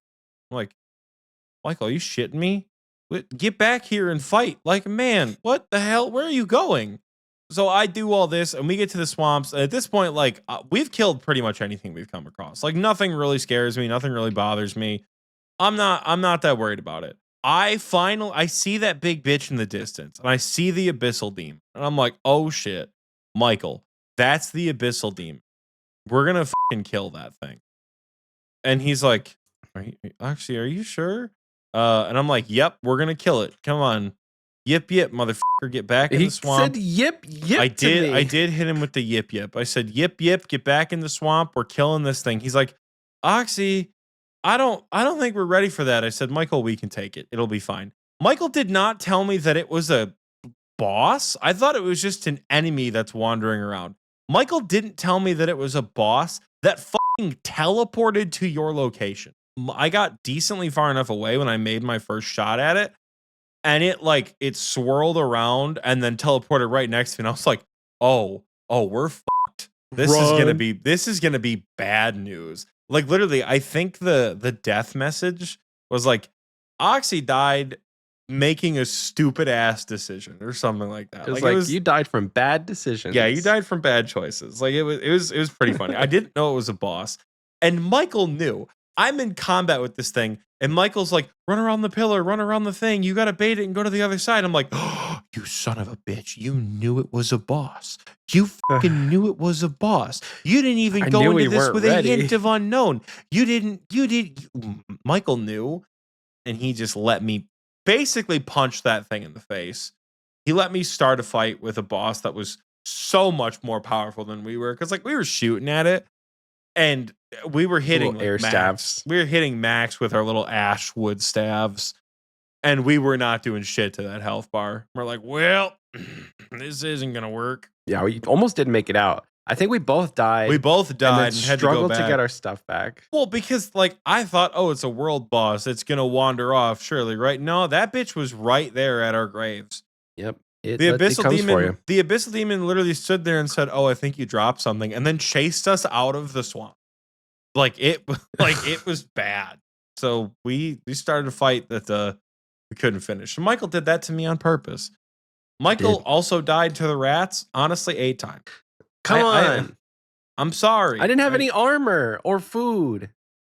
So in the game, you basically have to manage your thirst and your hunger. And if you're low on thirst and low on hunger, you just don't get health back as fast or at all. And so I died one time because I didn't know how to parry. And then from there, it was just like a downward spiral of getting back to the vault, getting my stuff, and then never bringing a resupply of food or water and trying to get through this vault. Which, as a side tangent, I think vaults are so much fun.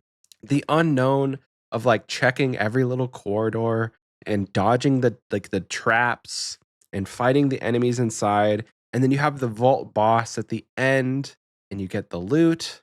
Like, as a concept for the game, having randomly, if they can do this, like if they do it in the future, because I think at this point everything it's pretty much known. The strategies are not going to change if you start a new world. But like say you start a new world, a new seed, and everything is just randomly generated.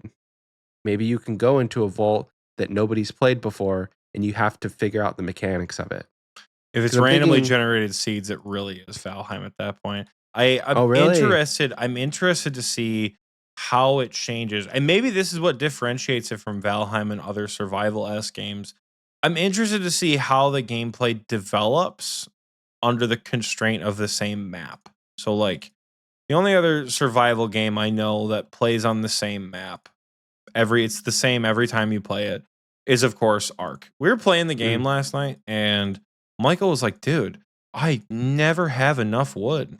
And he and I were literally losing track of time gathering resources and having a blast.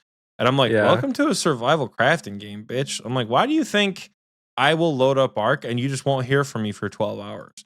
I'm like, imagine this kind of like, damn, I got to go back out and get more on like an industrial scale. I'm like, picture like, oh, you need 12 ashwood for your staff. What if you needed like 2,000 ashwood? Oh Like that's gosh. that's where it's at with Ark sometimes. We're like, damn, you'll play this game for a while. But like you'll grow to that point throughout the game. Ark has the same map every time you play it. And it's pretty well known like how to do it and play it well. So I'm interested to see how Dragon Wilds, assuming it keeps the same map, um, goes on from there. I'm interested to see what happens if they ever do expansions. And this is something that I figured you and I are going to Mm. really enjoy talking about. Expansions for Dragon Wilds are literally endless free content. Like In our game, yes. when Or in their game, in their game. all of Like our what? games.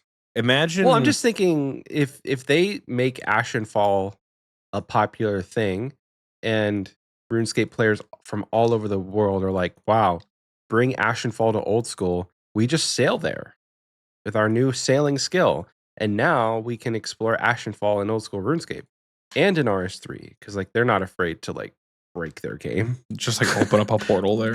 Yeah. We don't really Yeah. care about explaining how you got here, but you're here. You're Congratulations. here. So that's what I I think about free content. But yeah, go off, King. What do you mean? What do you mean? I meant like the other way, like watching Dragon Wilds get expansions. Like just let's just like make some shit up. I've not seen the entire game. I don't know all the biomes, but like I know from what I understand, the basis of the story that's out is like Dragon Slayer is the main quest.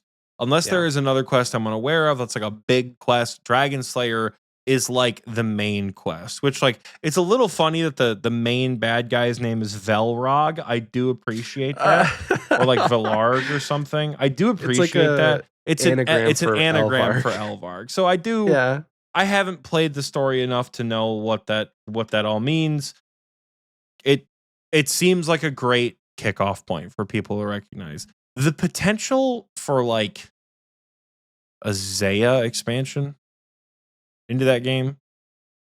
The potential for some familiarity to enter, like imagine you get a swamp expansion and it's Zulrah. Imagine you get a Fremennik expansion and you could Ooh, fight the yeah. Dagannoth kings at the same time. Or like what would a Dagannoth look like to fight in this kind of a game? You know? So like there's so much potential that like we always talk about like, oh, what would you like to see RuneScape as? I will say they really have hit the nail on the head with Dragon Wilds in making it in making it feel RuneScape-y. You know? Yeah. It does feel very RuneScape-y. They accomplished that much. And I think that's all they needed to accomplish at this point. They needed to capture the audience that they were trying to capture, which is current RuneScape and old school RuneScape players. And then from there, capture the secondary audience, which is people who enjoy survival crafting games, who could potentially then become old school RuneScape and RuneScape players in the future. Because I imagine in going the other way of I've never played RuneScape before, but I like survival crafting, so I give this a try. And then I'm like, wow, this lore is really cool. The system for leveling up is really cool. I just got 99 wood cutting. I wonder what 99 wood cutting would look like on old school RuneScape. And then now they're addicted to the Trapped. MMORPG, you know? Oh yeah, now they're at Sand Crabs for 12 hours while they're playing Dragonwilds. But That's another critique of Dragonwilds. Y'all gotta optimize your game to allow us to play RuneScape on the side. Bro, I was cutting teaks and Prif, and RuneLight got 1 frame a second. ugh. I know Prif is not great for the GPU plugin. We gotta optimize our game to be just a little bit better, you know? Like, doesn't have to be like incredible. We just gotta optimize it. We gotta optimize Dragonwilds a little bit better. Yeah, our computers are not bad. Like I'm pretty overkilled when it comes to like I have 64 gigs of RAM. I have a pretty high-end CPU. I have a decent GPU. Like it's not bad, but if I can't play RuneScape, like if I can't load up RuneLight and play Dragonwells at the same time, I think that's a huge miss. You've lost a lot of your target audience at that point. If you can't optimize the game I to don't play think it's both. detrimental because, like, obviously It's you not just don't have to detrimental. multi-log. It's a quality of life thing. Another, like, there are some small quality of life things that I would like to see them add. We need Rune says time to log in on mobile. Yeah, no thanks, dog. I'm sure they have an offline option. We just haven't explored it. But like when I start up a world in solo, I want to be able to pause. Oh, You know, it's like and have even when you everything play just by stop. yourself, the world The keeps world going, continue. which like Oh, okay. it is fine until you're like trying to run away from goblins or some pissed off cows, and then like your cat is all over the place. You need to like pause the game. Like my instinct is to hit escape and just like move my cat because I can do that in every other survival game I play on single player, but I can't do it Yeah. this time. So like I'm sure there is an offline mode that we didn't exclude, but Soggy Waffle said add cross game friend chat. That could be interesting. Cross game friend chat. Wait, so you can just like see somebody online while you're playing old school RuneScape, and then you talk to them in Dragonwilds? That's wild. That would be wild. That would be, I think that would take a lot because that would have to, you'd have to combine like RuneScape and Steam almost. Like that would have to be like a Steam side thing. I feel like. And obviously old school is already on Steam, but nobody plays it through Steam. No, Nobody plays it through Steam. not really. I don't know. It would be cool because obviously it'd be a lot easier for everyone to talk, right? But I don't see it working right now. If I'm wrong, that's great, but I just don't see it working right now.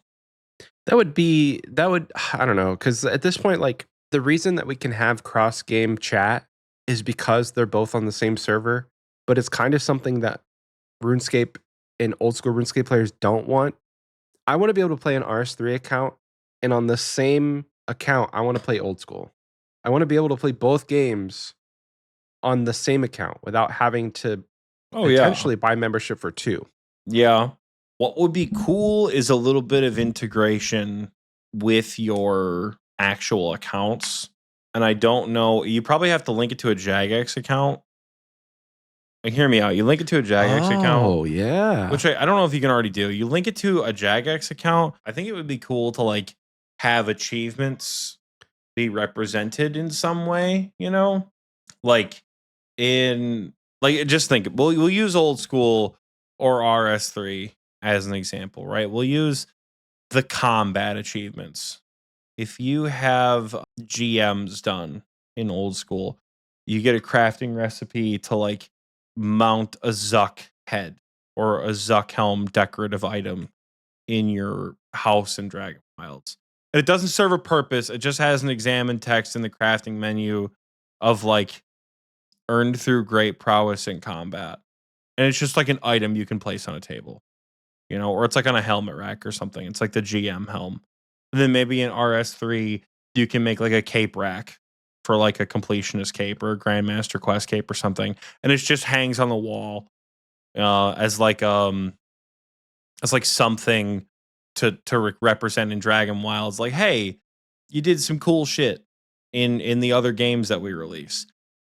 And then in our main games, and I know this is probably going to alienate some people with an opinion like this, give us a cosmetic item that shows the achievements that we did in Dragonwilds. Make it like the old Helio Skrill armor from Halo 5, where I think to get Helio Skrill, you had to beat all of the legendary campaigns on Master Chief Collection. Every single one. You had to beat them on legendary to get it. But it was a cool armor. Quite the Helio achievement, Skrill was a yeah. pretty cool armor to wear. But it was cross game. It was a multi game, whatever. You got the same. You got a set of Master Chief armor. If you beat Halo 2 on legendary, you got in Master Chief Collection, you got that. So like that was cool, you know. I want to see something like that. Like I want to see a Dragonwilds cape, because as we've said, capes are a pretty big deal. Like I want to see a Dragonwilds max cape, or like if there is an item in Dragonwilds that will eventually become like a prestigious thing on its own. If you earn that item, if you defeat all these bosses in the expansions, if you max in Dragonwilds, which, like, by the way, a Dragonwilds max cape might go hard as shit. Ooh. The max cape in that game, can't even imagine what that would do. Bring it You to think they'll old have school. actual skill capes? Like, I know you can go up to 99, but like, you think they're gonna have? They're gonna skill miss an capes? opportunity if they don't. Surely, Right? Because you already have capes. Capes are a thing that you can craft, and they give you stats and things like that. So it would be definitely a miss if they didn't incorporate some sort of skill cape to where you have perks for hitting the max level in woodcutting and mining, rune crafting, magic. I unlocked a cool perk earlier where at a certain rune crafting level, rune essence weighs half as much, which I thought was pretty neat. What? Because That's cool. rune essence is heavy as shit for some reason. But yeah, I give us a Dragonwilds cape if we do, but only if we get an achievement in Dragon. Like, it's like a raid KC cape, but a Dragonwilds cape. You just like upgrade it the more shit you do. That's just those are fun theoretical things. There's a lot of the game that we still haven't explored. I think I've played for maybe 8 hours. Michael's played for 6. Definitely had fun. For 6 hours yesterday? Bro, we got online at 9:50 and we did not get off until 2:30. Oh. We played that bitch for so long. And I'm going to play more this week. Once I finish editing this episode and I have all my bingo prep done, going to hop back into Dragonwilds, because it's either going to be Dragonwilds or Red Dead Redemption. And I think I'm going to play some more Dragonwilds. Good. There's probably more we could talk about. I don't want to speculate too much, though. That's the hard part, is because like maybe we talk about this more and we give a better in-depth review once we've both done everything. Because from what I've heard, there's dozens of hours of content that you can, like, it could take dozens of hours to get everything done. Didn't you just say at the top of the episode you can do everything in 10 hours? Maybe, did I say 10? I don't know. Could be 10, could be 100. I have no idea. This is a game that we could theory craft a lot with. I feel like you and I could have a lot of fun being like, what pieces of old school content could be fun in Dragonwilds and how could they be implemented? Like, that is an episode in itself you and I could do once Dragonwilds is a little fleshed out. But Dragonwilds, I think, is a game that you're not going to play constantly. And I think people probably mentioned that when I was sick and tired and bitching in the last episode we talked about this, where Dragonwilds is going to be a 2-week phase kind of game. Dragonwilds is not going to be you started playing it and then 8 years later you got 2 tattoos and a podcast you know, because you haven't stopped playing it. Like Dragonwilds, you're gonna play it for a few weeks, you're really gonna like it, and then you're not gonna play it. And then a new expansion is gonna come out, and you're gonna play it with all your friends, and it's gonna be super fun. And you're gonna go back to the world you all played on, and then you're not gonna play it again once you beat the expansion. Like, which Mm, is fine. yeah, That is how most games should operate. No game should operate at the level of RuneScape that is not an MMO. So I think it's fine true, true, true, that true, true. that it, does that. But we have time to figure it out. I imagine we still have. Do you think they'll release more content in this early access? If they're smart, they will, but the question is when. Bro, if they're smart, they will, and if they're smart, they'll do it sooner than later. I don't want unfinished content, but I don't also want them to like drip feed content just to drip feed it, you know? The roadmap looked promising. Did The you look at the roadmap, roadmap on the main menu? I think it The did, yeah. roadmap looked promising. The fact that we have a roadmap is also encouraging to Well, say like, let's Jagex has plans. let's not count our chickens with the roadmap. Lord knows we've seen a roadmap for games time and time again. It just doesn't shake out. Not RuneScape necessarily, but like, But that's the thing. We've seen roadmaps for RuneScape and they always shake out. They always deliver on what they put in a roadmap one way or another. It's been 2 years, 3 years almost, and they're still working to deliver sailing. They haven't given up on that. So there's hope and potential with Jagex as a company that they deliver the things that they say they're going to deliver, especially with the new CEO. He yeah. wants to impress people, you know? It's like they're incentivized to like make this thing great because they have a lot of potential. I think that's the word that most encapsulates my experience with Dragonwilds so far is just like potential. There's a lot of potential unrealized so far. I would agree with that. For me, I would add the caveat that like Dragonwilds needs to expand on the things that it does well, particularly the Hmm. magic system. Dragonwilds, when magic and ranged come out, they need to be busting. Full Christian term, busting, to differentiate it from Valheim. Yeah. Because it's all I can think when I play the game is this is Valheim, which is fine. I enjoy Valheim a lot. So it's like, oh my god, this game plays just like Ark. I fucking love Ark. I have like 1,000 hours in Ark. Obviously I'm gonna enjoy the game if it plays like that. But I know that's not sustainable. I think if the Dragon Wilds devs take their magic system, up it to the next level without because like right now it's just so simple. The permanent rune pouch, the cooldowns on spells. I want to see a QOL where like this is gonna sound a little weird for a RuneScape player. We need a spell hotbar. We need a spell hotbar That's somewhere. true. Like a number pad or an F key hotbar for spells. Because having Yeah. to go into the rotating menu just doesn't feel great, especially if you're in like the middle of combat, Like, Because it takes up your whole screen. And then you yeah, can't like, see anything that you're trying to do. And you have to like rotate and make sure, oh, besides muscle memory, you're like sitting there looking at the icons, reading which one it is. yeah. And I like, I'm sure that'll come when the magic system gets more fleshed out. Cause like casting spells in combat feels like shit. Everything has such a long charge time. Like, even like the jumping spell, you have to go like whoop, whoop, whoop, whoop, whoop, bing, and then you can jump in the air. In the time you're doing your little dance, enemies just walk up to you and ground pound you And it and do for interrupts like it. 40 and it interrupts the action. So like that doesn't feel great. If I'm being entirely honest with you, I don't love that. But I know a lot of the magic that's in the game is utility, not combat. So I'm giving it a pass because you're supposed to either not use the spell in combat or prep the spell ahead of time, like the flaming dagger or something like that.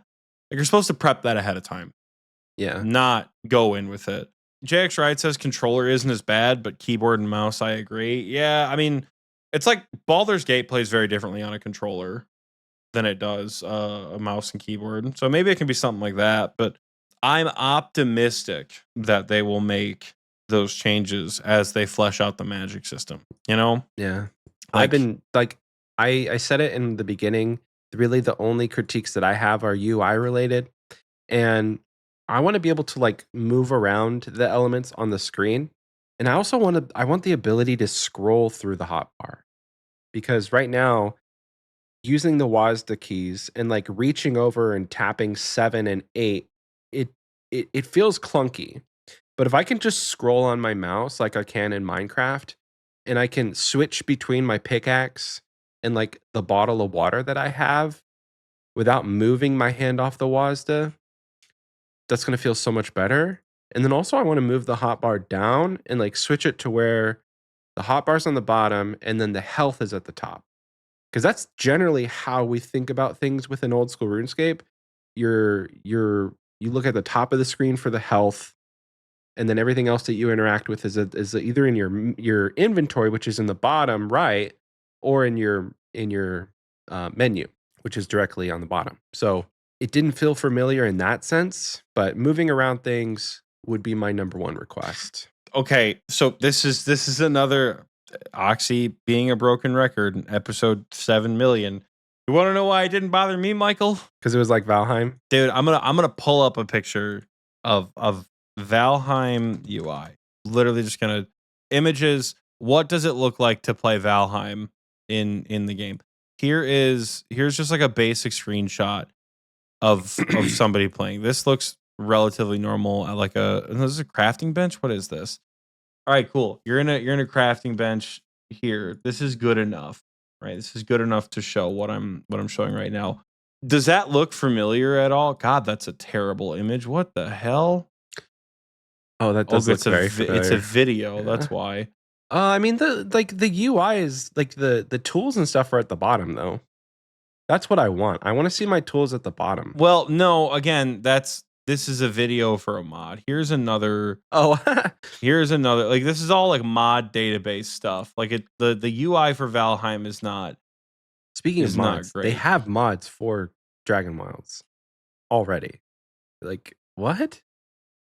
Yeah, that the inventory in the top left. There you go. With the health where it is. It's literally the Valheim thing, Michael. It's alarming how similar it is when you really take a good look at it. You're right. Holy cow. Yeah. Even there's 8 squares there too. Oh. Mm-hmm. It is very interesting. Very, very, very similar. Maybe that was intentional. Maybe they're like, we need to capture some nostalgia. We need to capture some familiarity to make our game at least somewhat palatable. We need to be familiar enough at the start, and for early access, we're not going to like change the UI. But then once people get a taste of the game and they can play it and they enjoy it, we'll give them customization options to where things can be moved around. And they just wanted to go with what was already working. Because if it ain't broke, don't fix it, you know? But you're right. Like that's very similar. It's crazy. I've never played Valheim, so like I don't have any reference. Well, let me tell you, you are more prepared to play it now than you have been ever. Yeah. Let's go. What do you think, Michael? You think we've yapped enough about Dragonwilds, about Dragonheim? I don't think we've Dragonheim. I don't think we've yapped enough, but we've yapped enough for this episode. We're gonna yap some more. Yeah, yapped enough about what after we finished. After we finished the main early access storyline, we're gonna yap some more.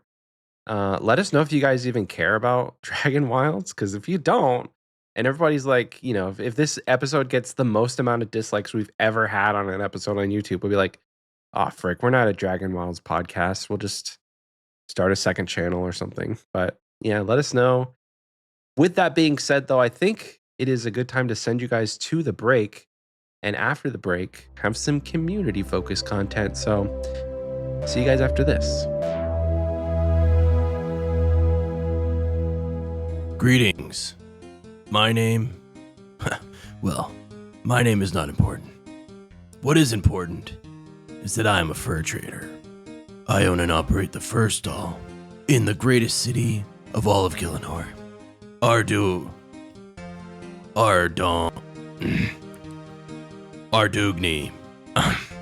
Let's just call it Artie. I own the fur stall in the greatest city of all of Gillinor, Artie.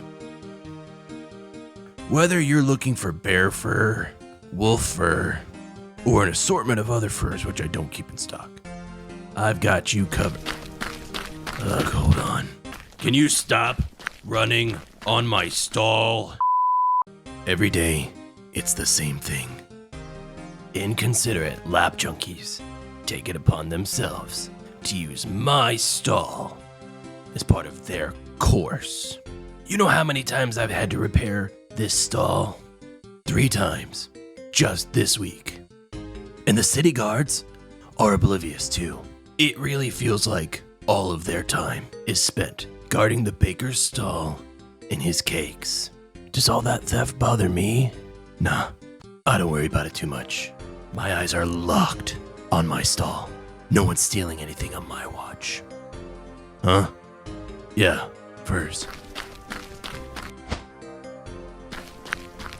Anyway, if you're in the market for a fur, come on down to my stall. In the greatest city of all of Gillinor. Ardugny.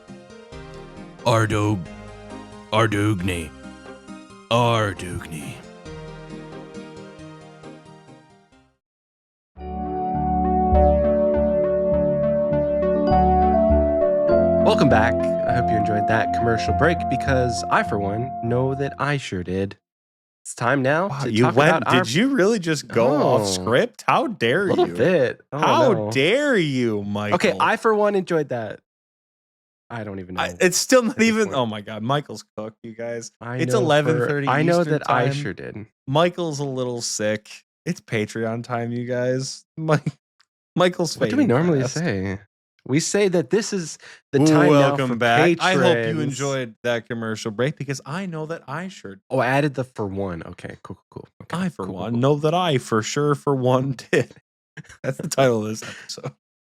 Well, you know what? Please I know don't call it that. something, and it's no, it's that we're going to talk about patrons now. We don't have any new Wise Old Man patrons, but we have a lot of current Wise Old Man patrons, and they're on the screen. So if it's your first time subscribing in the Wise Old Man tier, you're going to get your name shouted out the first week that we record an episode, and then thereon after, you'll have your name on the screen just like everybody else. So no new patrons means that we get everybody from the start. And I want to give a big shout out and a thank you to everyone in the Wise Old Man tier. You guys are amazing. We appreciate you so very, very much. And we love you so much. Thank you. Thank you to all the Wise Old Man patrons. The coolest thing you get in the Wise Old Man tier is the recording booth. I don't know, like if I really liked a podcast or I really liked a streamer or something, like just being able to hang out with them while they do their thing would be so, like outside of a stream, right? Where they're on for the camera, but like, I don't know, you can throw something wacky in the recording booth and it can totally derail the entire episode. It's happened before. And that's what you get when you subscribe with the Wise Old Man tier. You get access to our recording booth and you can come and hang out with us while we record these episodes and just distract us beyond belief in the recording booth. And like when we go to break, hang out with us there, listen to Tiki Mug and Oxie talk. It's kind of fun. You were up going to, say goodnight to the missus and all that. And Tiki and I, there's going to be an entire one-sided conversation on the recording track because desktop audio isn't picked up. We're talking about fencing and bingo and all sorts of stuff. Miss Chi describes it as heckling rights in the recording booth chat, nice. and that is 100% true. It's not. I don't want you guys to think the recording booth chat is like Michael and I leave the stage and there's a bunch of fangirls waiting outside the tour bus to like get pictures of us or whatever. It's not that at all. We don't leave the limo and people go crazy. It's more akin to the two grumpy old men in the Muppets who are like, RuneScaper, more like running and escaping from this shitty show. Ha ha ha. That's the recording. In case you're ever curious about what happens in here. It's good. And yeah, sure. But yeah, that's the Wise Old Man tier. That's what you get. And you also get it in these other tiers. So that's where it starts. But where we go up from there is these next tiers that we have, which the next one I'm going to talk about is the KBD tier. This used to be our OG highest tier. And this is where you start seeing actual names getting shouted out. So I'm going to start at the top. I don't know what I'm going to do with this one, but big thank you and big shout out to 66 Insider, Brooks70, Oxie's dad, my dad, all of our dad, Cloud Kicker, Dicky Bird, Dr. Muffin, PhD. If a muffin was a doctor, what muffin would be like the coolest doctor? Is it the double chocolate? The Double coolest chocolate? or the best? The best, the, like double chocolate chip or whatever it is from Costco. I love that one. It's a good muffin. Elite Oreo Dunker, Jax GIM, JX Riot, Little Drakey, our third favorite Patreon supporter whose name is Ralph, Ron Metal 15, Rylithian, Sparky Life, the Big G Jordy, and Warbitronic. Those are all of our KBD patrons. Thank you so much for your support in the KBD tier. We appreciate you guys so very, very much. Moving on now to our last shout out tier, and that is the Jad tier. These are the big bad Jads, and they support us at the highest tier possible, and they get the best shout out possible. So big thank you, ultra big shout out to, much love. Starting at the top, Captain Crash, Flood Day, Kyrandia, Mithro Fork, Oxy's Under the Desk Bingo Relief 666.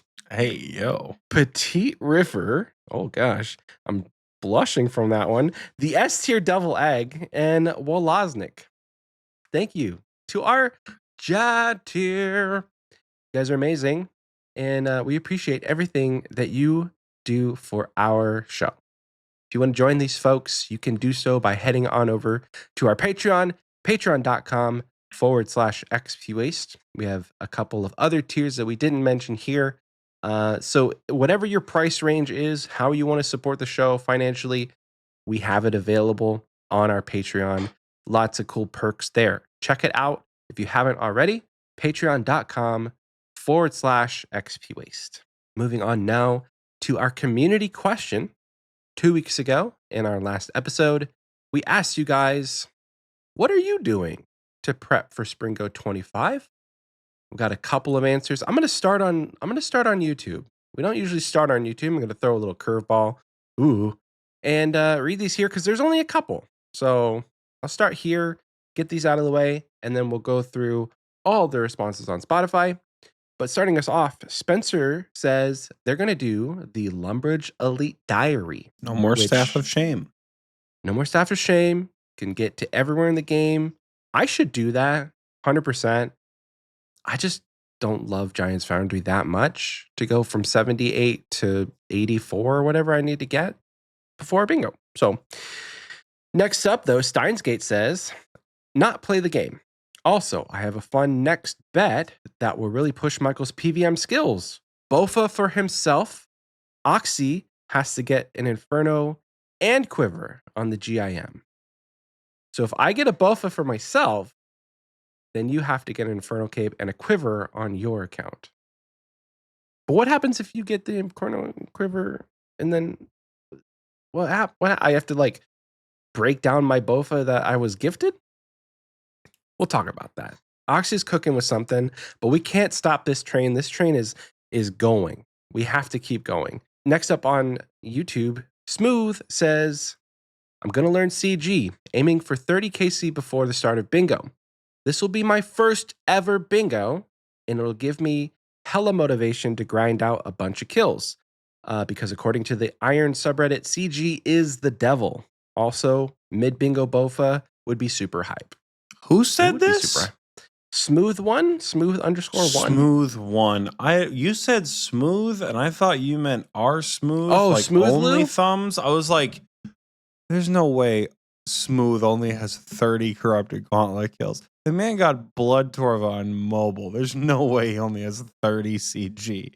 But smooth one. Smooth one. Smooth _1. Okay, I see. But yes, a mid-bingo Bofa would go hype. Go hella motivating. Moving on over now to our Spotify replies. We asked you guys the same question. What are you doing to prepare for Springo 25? Starting us off here, Otis says, my bingo prep in-game consists of not playing much. And my IRL prep is spending quality time with my wife and getting the honey-do list done. Get y'all's IRL duties done so you can degen in peace and quiet. Presents help also. True. Yeah. Honestly, I think we say it every single time there's a bingo. It's like, get the partner situated so that you can like have that week, get them flowers, do all the chores, buy them something. That's what Eric is doing, and I know that. That's because I got, for some reason, Anchor notified me, or Spotify for podcasters notified me of Eric's response 6 times. Whoa. I don't know why, but go ahead. He's following that trend because I've read it so many times. Captain Crash just said in the recording booth chat that he's Eric. And you know how I know? Because it's spelled E-R-I-K, Eric with a K. So, well, let's just read it. Captain Crash says, Captain Crash, I got your notification for some reason why did you and Otis, why does it notify me so many times? Oh my gosh. Did mine do that? That's so strange. I'm important, apparently. Mine didn't do that. Interesting. Anyway, Captain Crash says, I prepped by buying my wife Pikmin 4, a game she's been talking about for a while, to play while I grind out the week during bingo. She's super stoked to play Pikmin while I play RuneScape. Also, we have a date planned for the Thursday night, plus the whole previous weekend is spent doing fun things that she enjoys. No other prep is needed. Now that right there, that's not only good bingo prep, that's just good husband tack right there. She's been talking about it and you remembered it and you got it for her at a time that also happens to be convenient for you, but she's really eager to play it. That's just good husband tack right there, you know? Well done. Well done. Good on you. I do want to hop back to YouTube just real quick. For some reason, Legend Gary took it upon himself to be the late entry. I'm just kidding, Legend Gary. I'm going to read yours now. He says on YouTube, I'm not playing the game. I don't want the pre-bingo burnout, and also I don't want to spoil my RNG. I concur 100% with that. I concur. Going back to Spotify for the most unhinged reply to date, Swole says, syphilis used to be the main cause of mental health. The hell, bro. What? That's what if there's a backstory, I don't really want to know. That during the draft. Oh my gosh, Swole. Moving on though, Jason Hutch says, my first time joining a clan and they had just started a bingo. I remember getting my first Calvarian KC and Seracnus KC and doing the quest points tile. I think I won it for our team with a 6 KC cudgel. Now, I've been in 4 bingos, I captained 2 of them, and doing raids and bossing daily. The clan I joined in bingo really helped me catapult into actually progressing my account. Let's go. It's not an actual answer to the question, but it is a motivating story nonetheless. Next up, Zoom says, really excited for bingo, currently grinding Duke to get prepared if there is another vestige drop on the table. Supplies are stocked up. As long as I stay away from next, I should be good to go. Let's go. That's funny. As long as I stay away from next, like, oh, gotta get me some next before bingo. No, like, bro, next. Don't go to next. Next is ridiculous. Now I did small team next a couple months ago in a raids bingo that I was in. I've not really done small team next ever.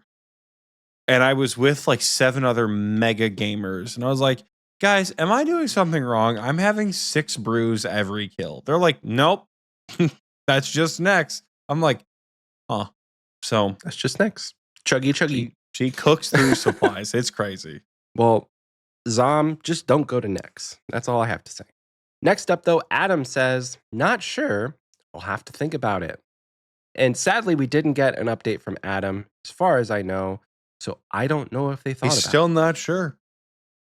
Word on the street is he's still thinking about it. Bingo starts in 2 days, and he's going, let us know. How do I prep for bingo? Man, should I prep? Should I prep? Like, the question now is, should you prep? He's on the login screen going, If I hit play now, what will I do? What will I do? Well, Adam, thanks for the 3 cliffhanger. weeks. Oh my gosh, yeah, 2 weeks later. Still no update. Who knows? But Bray doesn't know also because they say, it's my first time playing bingo, so I don't know what to expect. Pretty excited. Bray, you didn't Brace give us yourself, your IGN. Bray. Brace yourself. I'm pretty sure it's just the Bray. Oh, is it? Okay. Yeah, it's Sick. just prepare yourself. You don't know what you're getting yourself into. I'm pretty sure you're aware by now. Brace yourself. Brace yourself. This is not an answer to the question, but a little shade at Oxie. Jacob says, have you tried opening a window to cool your apartment? Okay, I saw this response and I got to respond. Okay, listen, I was at work when this one came through. Doesn't help to open a window when it's 90 degrees outside. Hot air blow in. Why of in the cold food, of hot out the food? That is what my apartment was like. It didn't fucking matter unless it was literally in the 30s. Cold air did not blow into that bitch. And at that point, your apartment wouldn't be hot. And the thing is, it's not like I get any like good ventilation with. I had one little window in my old apartment. It's like I would open it, and then it would just get hot because the hot air would be blowing in. And I couldn't have a fan on because that makes for a shitty podcast. So that's why you get the dad shirts. I'm actually wearing the shirt that Swole gave us with Charlie the Tramp on it because I spent so long with Swole getting progressively more unhinged today in the VC as he stayed awake until 7 o'clock in the morning. He finally threw them damn shoes out though, which is good. I will say, and this is just, I'm 100% speculating. The way that Jacob spells his name, it does not sound like he's from America. And sometimes in Europe, you literally just open the window and it cools your apartment because they don't have, air conditioning or central cooling and heating. Make it seem like he lives like a hut. I mean, in England, they don't, like, AC is not common because it doesn't get that hot. So maybe to him, it's like, listen, it's not window, common what are you because the house. It's not common because the houses are 800 years old. Listen, it's not common because the infrastructure. But it's not a little bit of infrastructure. You were there. You saw them streets. That isn't like the newest streets are fucking 300 years old. Like there was, dude, there was so many new apartments. But if they're not putting AC in those apartments, there's no excuse. I mean, those ones are probably getting AC. But like, who knows? We took so many trains and all that, and we drove by so many older buildings. Those are all residential buildings. Does Buckingham Palace have AC? Have I been inside? I don't know if I've ever been inside Buckingham Palace. I don't remember. I don't think I did. The digress is real. Yeah. Moving on though. Fizzman15 says, cracking through mastering mixology to get the amulet and goggles so that I can max efficiency, make prayer potions, and more. Also going for the quiver, but not able to take down the biggest boy. I feel like Fizzman is also a mobile only player, or like mobile a lot player. Not only, but I have seen like mobile Coliseum attempts being sent by someone, and I think it's Fizzman. So pretty crazy. Dries says though, bingo prep for me as an iron is to make as many supplies as possible. Beyond that, just learn as many bosses as I have time for. Also good, but I mean, learning bosses during bingo, not a bad thing. Making supplies during bingo, a bad thing. So yes, you're partially there. Next up, Melvin Man says, you talked a little bit about the concept of banking RNG before bingo, but there are a few instances where drop rates are guaranteed. So while everyone is out there wasting time saving supplies or building their cash jack, I'm going to be going for exactly 49 Vorkath kills. Think I'm joking? We'll see who's laughing when my bingo team finishes the Vorkath head tile in the first 5 minutes of the event. We'll see who's laughing when you see the caveat that says the guaranteed head doesn't count. Ha ha ha. Wait. We thought about this, and we're laughing. That's who's laughing. Anyway, though. Santher says, hopefully going to finish the last 2 quests I need for my quest cape. Just DT2 and the theater are left. This was 9 days ago, and I don't know if we'll hear about Santher on Achievement of the Week, but I don't want to spoil anything. We may hear about his quest cape on Achievement of the Week. Next up, Fizzle says, cleaning out my bank, running out of bank space mid-bingo sucks.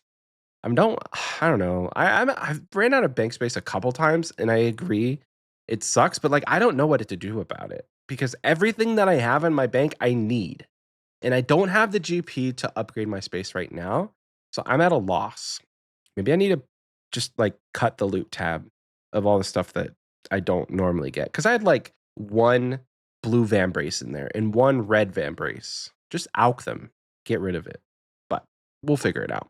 Rune says, obtain more Ranar seeds for those elusive prayer pots since I am a GIM. Pretty sure Rune is in the recording booth with us. This was 9 days ago. Rune, give us the update. Did we get the Ranar seeds we needed? We're going to move on, and hopefully he gives us an update. Rainbow's granddad is up next, and they say, get better internet. My family and I moved recently, and now we are in the literal butt crack of 2 cell towers. What? Okay. Ooh, Brune has replied in the recording booth chat, and he says, we're actually doing farm runs again, so yes, there is progress. Let's go. We got a couple more here on Spotify. Raihowen says, going to hopefully get done any of the recommended quests, especially Sins of the Father. I wanted to get that one done for so long. Sin of the Father is a good one. It is a good one to get done. And the XP lamps at the end, pretty good. Rummy Tumbles says, lots of cardio and stretching. Oh, and maybe DT2. Big maybe. And finally, for community question, this week, HP Healer says, so I'm going to do Vorkath to make money, then buy the supplies that I need. Maybe do some raids to learn before the bingo. Hell yeah.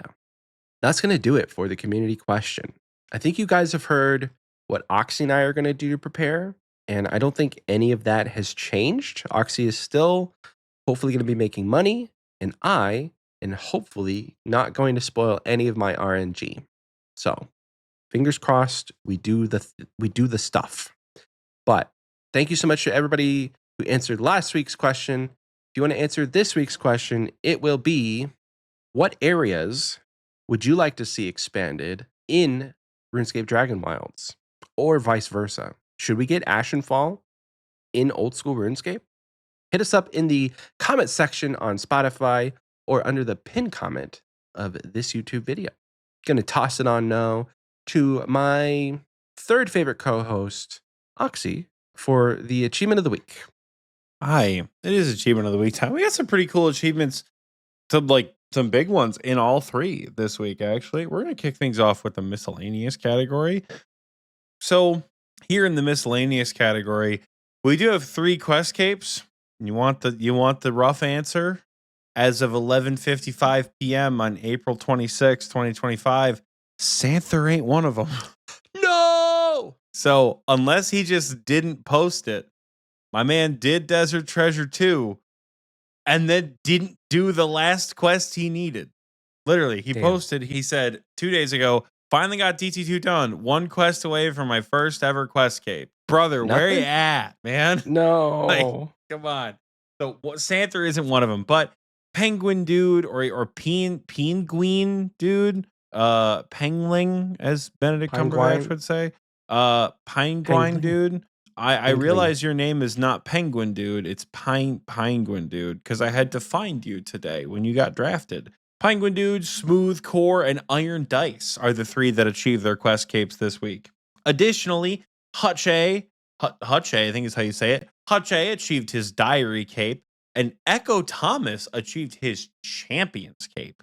He did post the KCs, so we do have a list in there. The most he went over 5,000 with goblins, imps, giants, zombies, and lesser demons. Got hella spooned on Earth Warriors, though, at only 116 KC, and ended up getting the Skeleton Champion scroll from the Skeletal Hellhound at Vedion. Pretty cool. Classic. Finally, in the miscellaneous category, you guys know I love weird shit like this. Diesel Time got engaged. Congratulations, dog. Diesel Time got engaged. They said yes. Moving on over to the combat section. We have 2 brand new fire capes this week. For Vitney on his Iron Man, got his first ever fire cape. He did remember you could kill things and that combat are skills you need to level up. So he did get his fire cape, as did Loopy Land, got his first ever fire cape. Speaking of firsts, Duke Silver killed Zulrah for the first time. Diggy NP killed the Corrupted Gauntlet for the first time. Mythpo and Coach Beard also both killed Fazani's Nightmare for the first time. Moving into the combat achievements section of the combat portion of Achievement of the Week, Your Savior Sync, one of our bingo captains, achieved the Elite Combat Diaries this week. Combat Diaries. Combat Diaries. People have been getting the Elite Diary, but not posting about it. And I don't know if that's because they're not posting about it or because they already had it and are just getting it back. I don't know. As far as kits are concerned this week, we do only have one. Plasmatron achieved his Missouri kit. We got a couple quivers. Reed Deasy, one of my former bingo teammates from C4. Recycle Please and Main Sequence all got their quivers. All of you achieved your Dinzana's quiver. Congratulations to you folks. We do have we have 2 more achievements. Normally this would be a last one, but the one that never mind. I'm getting ahead of myself. Riley got GM done. To Harry's Riley, one of our boss tutors, got GM done. Got the Zuck helm. Sheesh. Did the perfect top grind. Let's go. Got the Zuck helm. That you don't see that achievement ever very often. It's probably the rarest around one. these parts. Yeah. I think nowadays it is. It was Champion's Cape for a while. It was the rarest one. But now I think Grandmaster Helmet we very rarely see. I think I can count maybe on one hand the amount of GMs that we've seen. It's like Jesse, Immortal Jesse Harry's twice. Jesse twice. It was pretty funny. I don't know. I'm sure other people who are not in our community but still post it because they listen to the show or are friends of the show. But those are the 3 that I can think of off the top of my head. So, Riley, you've earned your keep as a boss tutor. Jesus Christ, you got nothing left to prove. But again, there is an achievement we tend to save for the very end. I got to level with you. If I didn't know this person, I probably wouldn't have put it last because damn, a GM helmet is good. But the milk has finally run dry. Suffix, White Wing, Isaac finally achieved his Infernal Cape. Congratulations, dog. I feel like I didn't get a chance to see the video that you posted of the run, though people did say you almost beat my record for the amount of brews that you drank, which like, hell yeah, man. we do love. Actually, no, I did see the video because it was at the very end. Freedom. Hell yeah, man. 50 runs, 26th Zuck. Isaac, 26 Zucks? Half of the runs he made it to Zuck, at least. Wow. You're built different. That's incredible. Now it's done, and nothing is ever going to be that hard again. People can give you shit about whatever they want because now you have your Infernal Cape, so you're not milking that anymore. Take it from me. F everybody else. You got your Infernal Cape. Hell yeah, dude. Super proud of you. Moving on into the skilling category this week, we do have quite a few skilling achievements here. Kaiga Sales achieved 99 mining. For Vitney on the road to Max 2 Electric Boogaloo with a double-double this week, achieved 99 Hunter. MBW achieved 99 Strength and 99 HP on the same tick. Han Karen Strom achieved 99 Smithing. Voltoro achieved 99 Attack. Raymer achieved 99 Rune Crafting, and his UI looked as normal as it ever has. Big Fig BC achieved 99 Farming. Two to Fly, my former bingo teammate, achieved 99 Crafting. Q Slip achieved 99 Crafting as well. Juggers achieved 99 Attack inside the chambers of Zarek. Small Peen achieved 99 hit points. Duke Silver, with his double-double this week, achieved 99 Farming. Max Power achieved 99 Firemaking, first one on his GIM. Puckham achieved 99 Slayer. The Gangly Goat achieved 99 Range. I wish I was making this next name up. The in-game name and the Discord name are different, but similar enough that I had to put them both because it's a fucking heater. Godly Girth, aka Girthquake, achieved 99 cooking. Girthquake, I'm gonna need you to post so much more about the shit that you do in chat, because Godly Girth and Girthquake, congratulations on 99 cooking, King. Beats by Steve achieved 99 hit points. Old Grimy achieved 99 mining, and Shady achieved 99 range. We have a couple total levels and total level achievements. So is that what they're called? Total level achievements to shout out this week. Penguin Dude achieved 2K total for his double this week. And we have not one, but 2 maximum skill capes. Leaf Haggart achieved 2277. Evil on Olive, we actually met him at RuneFest. He got a bunch of 99s back to back to back to back to back. And I actually joined him and his buddies at Tears of Guthix for the big 2277. He's drinking the tears and everyone's standing around outside. This like super low level player is like, what the hell are you guys doing? This guy's maybe like 100 combat. He's like, what's everybody doing? And obviously Evil on Olive walked out, got the red and orange fireworks. He's like, oh shit, GZ, dude. So, but he also had a LAN party, which I thought was super cool. And nice. If you look in the pictures in achievements or levels and achievements, everybody's there with their laptops and shit. It's pretty cool. Oh, fun. In addition to that, our dear friend Dean also achieved 2277 total level.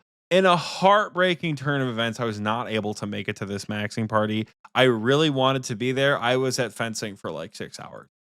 I think I texted Dean when I got out at like 9 p.m. Eastern time and was like, I know I already missed it. I know I missed it. I'm so sorry. Huge GZ. It's done. But you know what? He's done it. He has gone and done it. Hit the big 2277 right before bingo, too. It's hard to beat that. As a man who was his goal right before bingo, it feels real good to have it done. Yeah. You know, you're existing in the state that I am, or that I was last bingo, Dean, where like you just got to hang out, man. You got nothing left to do. You know, that when I was here in the fall, I had everything but thieving done, and I only had like 300k thieving, so I could like still go on chambers with the boys. But yeah, it's big. I saw Dean earlier today. He was flexing his Missouri Max cape on me at the crafting guild. He rolled up. I said, "Look at this fucking handsome guy in his new Max cape." Both of our handsome guys in their handsome Max capes this week. You guys are awesome. Congratulations to the Maxers, to the GMers, to the folks who are engaged, to everyone who did something awesome this week in Achievement of the Week. If you did something awesome and you want to tell us about it, head over to discord.gg/OSRSTNL. Post about it in the levels and achievements chat. I promise it does not have to be a Zuck helm. We say it every week. This time we actually got a Zuck helm. I promise that does not supersede other achievements. People are always posting about progress. I saw somebody post in the last 2 weeks about finally hitting base 70s, I think. Somebody, Apex Wolf, hit 15 million hit points XP. You know, people are doing like 1 quest a day. People are updating us on progress on Blood Torva. People are, you know, posting about like, hey guys, I don't know, I'm making good progress and I'm happy about it. Like things like that. And we love that. Tell us more about it. We have objectively the best RuneScape community in the world, though, despite the Saturday Raiders being in full force tonight at the Church of Bear, I will warn you, if you've joined Discord after this episode has come out, this episode comes out when? April 30th? This right? First or something. Yeah, first. May 1st.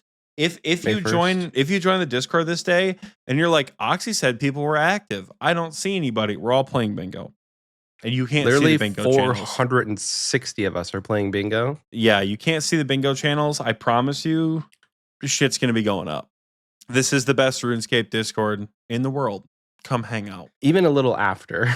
After bingo ends, a little burnout is going to happen. So give it some time. Give it a month. You'll see it. You'll see us again. We'll be here. It'll be sooner than a month because there are a couple psychopaths who are like, finish bingo and now I feel motivated to grind. There are a couple people who do that, but you've given us a thought, Michael. Now I think it's time you give us a fun question. Damn. Michael, you have a fun question for us this week? I do, and I like it a lot. So we're going a bit out of order, but I'm just taking this because it's short, simple, and to the point.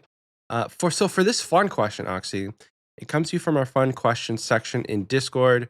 Voltoro says, you've been tasked with coming up with one task for each region for a new master achievement diary.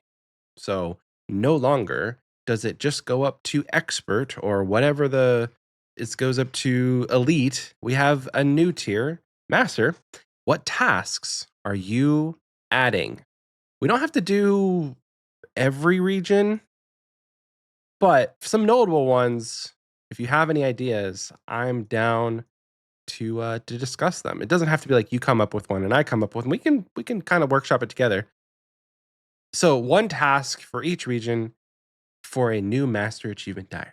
I think right off the bat, like Mauritania, you gotta have at least one hard mode top KC. It's like kill hard mode Versic. Oh, that's so generous. I was gonna say equip a sanguine Scythe of Vitor in the Inverse and Haza. Oh. That's what I was gonna say for a master combat. Well, so for a master diary. That's what I was gonna say. Achievement diaries are not. They're not the. Oh, man, like it's hard because it's not like a league's task. You're not getting like, for your 400 point task, it's like equip a sanguine scythe, like you said. That's a really hard league's task. You get 400 points for it. But like usually achievement diary tasks, because there's something simple like, hey, make a super combat potion standing in this place. So usually it's not something that like you need RNG for. I don't think. It's not like instead of kill Thermi, it's like you would have to equip an occult. No, you just kill Thermi. One and done. As long as you can do it, you got it. Get a KC at Chambers. That's your elite diary for Korend. So going off of those types of tasks, you're not required to have some sort of RNG element. It's usually stuff that you can for sure do as long as you can do the thing to do it. But if you want to go the route of RNG, that might make it more appealing. I'm not opposed. But one hard mode Tob, KC, doesn't sound terrible for an elite, a master diary for Mauritania. Or maybe like a Fazani's kill or something. I don't know. Put the hard bosses on there. Make it interesting. Because I can't think of anything that's like master tier worthy that you don't already have in the elite diary. Just like random skilling stuff, like catching a barehanded shark, that's up there. 96 fishing, that's up there. What other stuff do you have that's like harder to do? This is where a master diary would be kind of difficult in some areas because they've covered a lot of hard stuff within the elite diary sometimes. I mean, okay, a master tier diary that is apparently has to be kind of nice. Craft a noxious halberd from scratch. It requires 92 Slayer, 3 drops from Araxor, untradeable drops from Araxor, and 72 Smithing as a master task. Craft a noxious halberd from scratch. Okay, I like that. That said, I contend that equipping a Xerix guard should be a task. Is that one of the KC ones? Like 100? It's 100 KC. It's 100 CM capes. That would be a good one for Korend. Yes. Equip a quiver. If they do a Varlamore diary, equip your quiver or do the Fortis, whatever the. Do you get an emote after you do a quiver, or is it just you get an emote when you get to Soul? I honestly, it's not out yet. It's got to be something with the Doom, I would think. Don't get me wrong. I forgot about the Doom. But so here's the thing. I think it should be an elite diary task to equip a quiver anywhere within Civitas at Lafortis. I think an elite diary task should be equip a quiver for the Varlamore elite diary. So like get the Doom of Macchiato to like an 8th delve or something like that. Or a 10th delve. I don't know. I forgot about the Doom. I'm just looking at like outlandish shit in the skilling menus. Like truly, truly, truly outlandish shit. I'm thinking of like, oh, you know what would be fucked for Varlamore? That's so much worse. That's so much worse. Craft 3 Sunfire. What's 27 times 3 or whatever it is? I don't know how you 27 craft times 3? Sunfire runes. Yeah, like what's 25 times 3? Is that 75? 75? Yeah. Craft 75 Sunfire runes in one inventory. Oh my god, that's horrible. I wanted that 98 rune crafting? one. Hell yeah. That's a master task right there. 93 rune crafting with a +5 boost. That is fucked. Maybe a little bit less if you have the full outfit. Fucked. Oh, that's great. I want that task for Varlamore Master. Dean says easy work as light work for Dean. When you get to Dean's level of skill, you can craft any rune in the game. God, what's another one? What's another one that comes to mind? Do a sinister offering in the catacombs of Korend. So 92 magic, and then you have to get Kingdom Divided done, and you have to have whatever ashes you need for that, or like, you know, whatever a really high level boss or something. Not really high level, but like, are Infernal Ashes the highest tier? It's like you kill Scotizo or something. Like, get some Infernal Ashes, do a Sinister Offering in the Catacombs of Korend. That would be. You could argue that that's like elite tier, but if we're looking for master tier, I would argue elite tier myself. I would put up an argument for elite tier. Subdue the Wintertot, master tier. Oh, what's another one? Oh, I've got the one for Karamja. Easy. I've got the one for Karamja. Easy, Michael. What is it? The 6 Jad challenge. Oh, what is it, Michael? What would make Karamja fucking miserable? Oh, I don't know. An Infernal Cape? No, you're thinking miserable for you, not the general player base. Get a gout tuber. All right, here's the deal. My first one, and I think it's a little too mean, is utilize the VLD Caves crevice shortcut. Oh. That one might be a little too nasty. Maybe. Utilize the VLD Cave cliff climb you could convince me to do the cliff climb. The cliff climb is only 91 agility. The cave crevice is 96 agility for a master tier. But you can boost to +5, like, pretty guaranteed. Yeah, that's still 91 agility. 91 agility. I mean, honestly, if we want to do an agility one, 4 or 5 of the Hallowed Sepulchre is pretty simple. Well, it's not simple, but the requirement is very straightforward. What if you had to get a certain time in the, like, whatever a perfect run time is? I thought we didn't want RNG. It's not RNG though, is it? I thought it was based on skill. It is skill. It's a little bit of RNG as well. We could make them fortifying a Lidness Ward in the desert. We can't do that. Soggy Waffle says Western Provinces Solo Volcano. Wouldn't that be Korend? Oh no, it is in Prif. Solo Volcano. I was like, Michael, haven't you just been there for like 1,000 years? I forgot. Try to block that out. But yeah, Solo I feel Volcano like takes so long. It does have to be something in Prif.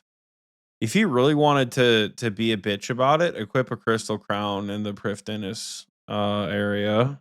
That's a pretty fuck you achievement. Corrupted Cape somewhere on top of the. You and I have a very different definition of master, don't we? Okay, so getting 250 mil suddenly makes you more masterful than. I never said it was a good achievement. CG. CG is done in 10 minutes. I'm trying to think of like what is something. So is killing Thermi. What is an aspirational task? Why is Thermi an aspirational task? Because you can't boost it. Because you can't boost it. And you need to get 93 Slayer, and that shit takes a long time. What is an aspirational task that we could have people go for in the Western provinces? If we don't want it to be RNG related, we can remove the mutagen from the thing, because that's pretty fucked up, but we could do it. If you want to add aspiration, you put it in Prif, which requires completion of Song of the Elves, And if you really want to slap somebody in the face and say, "Hey, I'm sick of your shit," is there a tree patch in Prif? Just a crystal tree patch, right? Tree pouch. I was gonna say, I feel like harvesting 3 magic roots needs to be somewhere because that's a 91 farming requirement. It's already an elite task in the Falador diary. To harvest? Is it really? Yeah, because I just did it for my Falador elite diary. No shit. Huh. Yeah. Hmm. So you're cooking, just pie's already burnt. Not in the right direction, I guess. Got to make it even harder. Okay. Bro, this is just like the 10 minutes we've been spending on this. I already know we'll probably never get a master tier of the achievement diary just because of how much difficulty there is even thinking of tasks past what elite already has set as a precedent. You just have to think outside of the box, right? I think you have to there's got to be some way to think outside the box.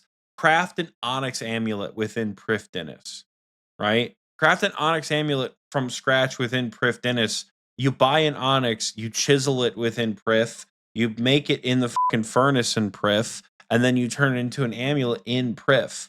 All of that shit can be done within the vicinity of Prif. So that is a half decent way to do a master achievement diary. You might have to take things that aren't related, which is why I'm looking at other skill requirements. I know thieving an elf is already a requirement. Growing a crystal tree could be a requirement because is the only way to get crystal acorns from turning in weapon seeds. You can get them from crystal implings or any seed. So, but crystal weapon seed, because you're not turning it in it's not a regular teleport seed. You can't give them regular teleport seeds, surely. No, not regular, but any. Okay, seed, tool seed, armor seed, enhanced crystal weapon seed, weapon, enhanced teleport seed. Of those, and the regular weapon seed. Of those 5, you're turning in the weapon seed. You are, but your question was, can you only get it from the weapon seed? My answer is no. It's any seed. My answer is slam my head into my car window. Oh, you can also get crystal acorns from catching crystal implings. Okay, so grow a crystal tree in Prif is a master task because yes, it only takes 74 farming, but you need to get to Prif, and then to get the seed, you either have to get it from catching a crystal impling, which is 80 regular or 90 barehanded, and you have to get the weapon seed from Gauntlet or Corrupted Gauntlet, or play LMS and get the weapon seed. Or the G to get the crystal acorn. Okay. Aren't you the Iron Man here? Yeah. That's why I have to point out that you failed your duty. I know you can buy it. For a master tier diary? You can buy a lot of shit for these diaries. It's the skills that you require. That's true. We could really theory craft this forever. Because this could just keep going. Make a spreadsheet. We'll do a whole episode. It'll be good. Thank you, Voltoro, for this episode. Oh God. For this episode idea. We're gonna use ChatGPT, baby. It's gonna be great. We're gonna look at the wiki at random pages. It's gonna be awesome. Oxie's all right, guys. Panicking. I have an announcement to make. This is the last time I'll ever be on Xpwaste. Wait. If Michael brings ChatGPT onto this show for any reason, he has a new co-host. I'm not fucking doing a podcast with generative AI. It is that easy. That's all it took. Bring one of them sloppy dog shit generative AI on there, and you have a new host like that. Because I'm not putting up with it. Damn. Make an overload within the chambers of Zarek. Game's too easy.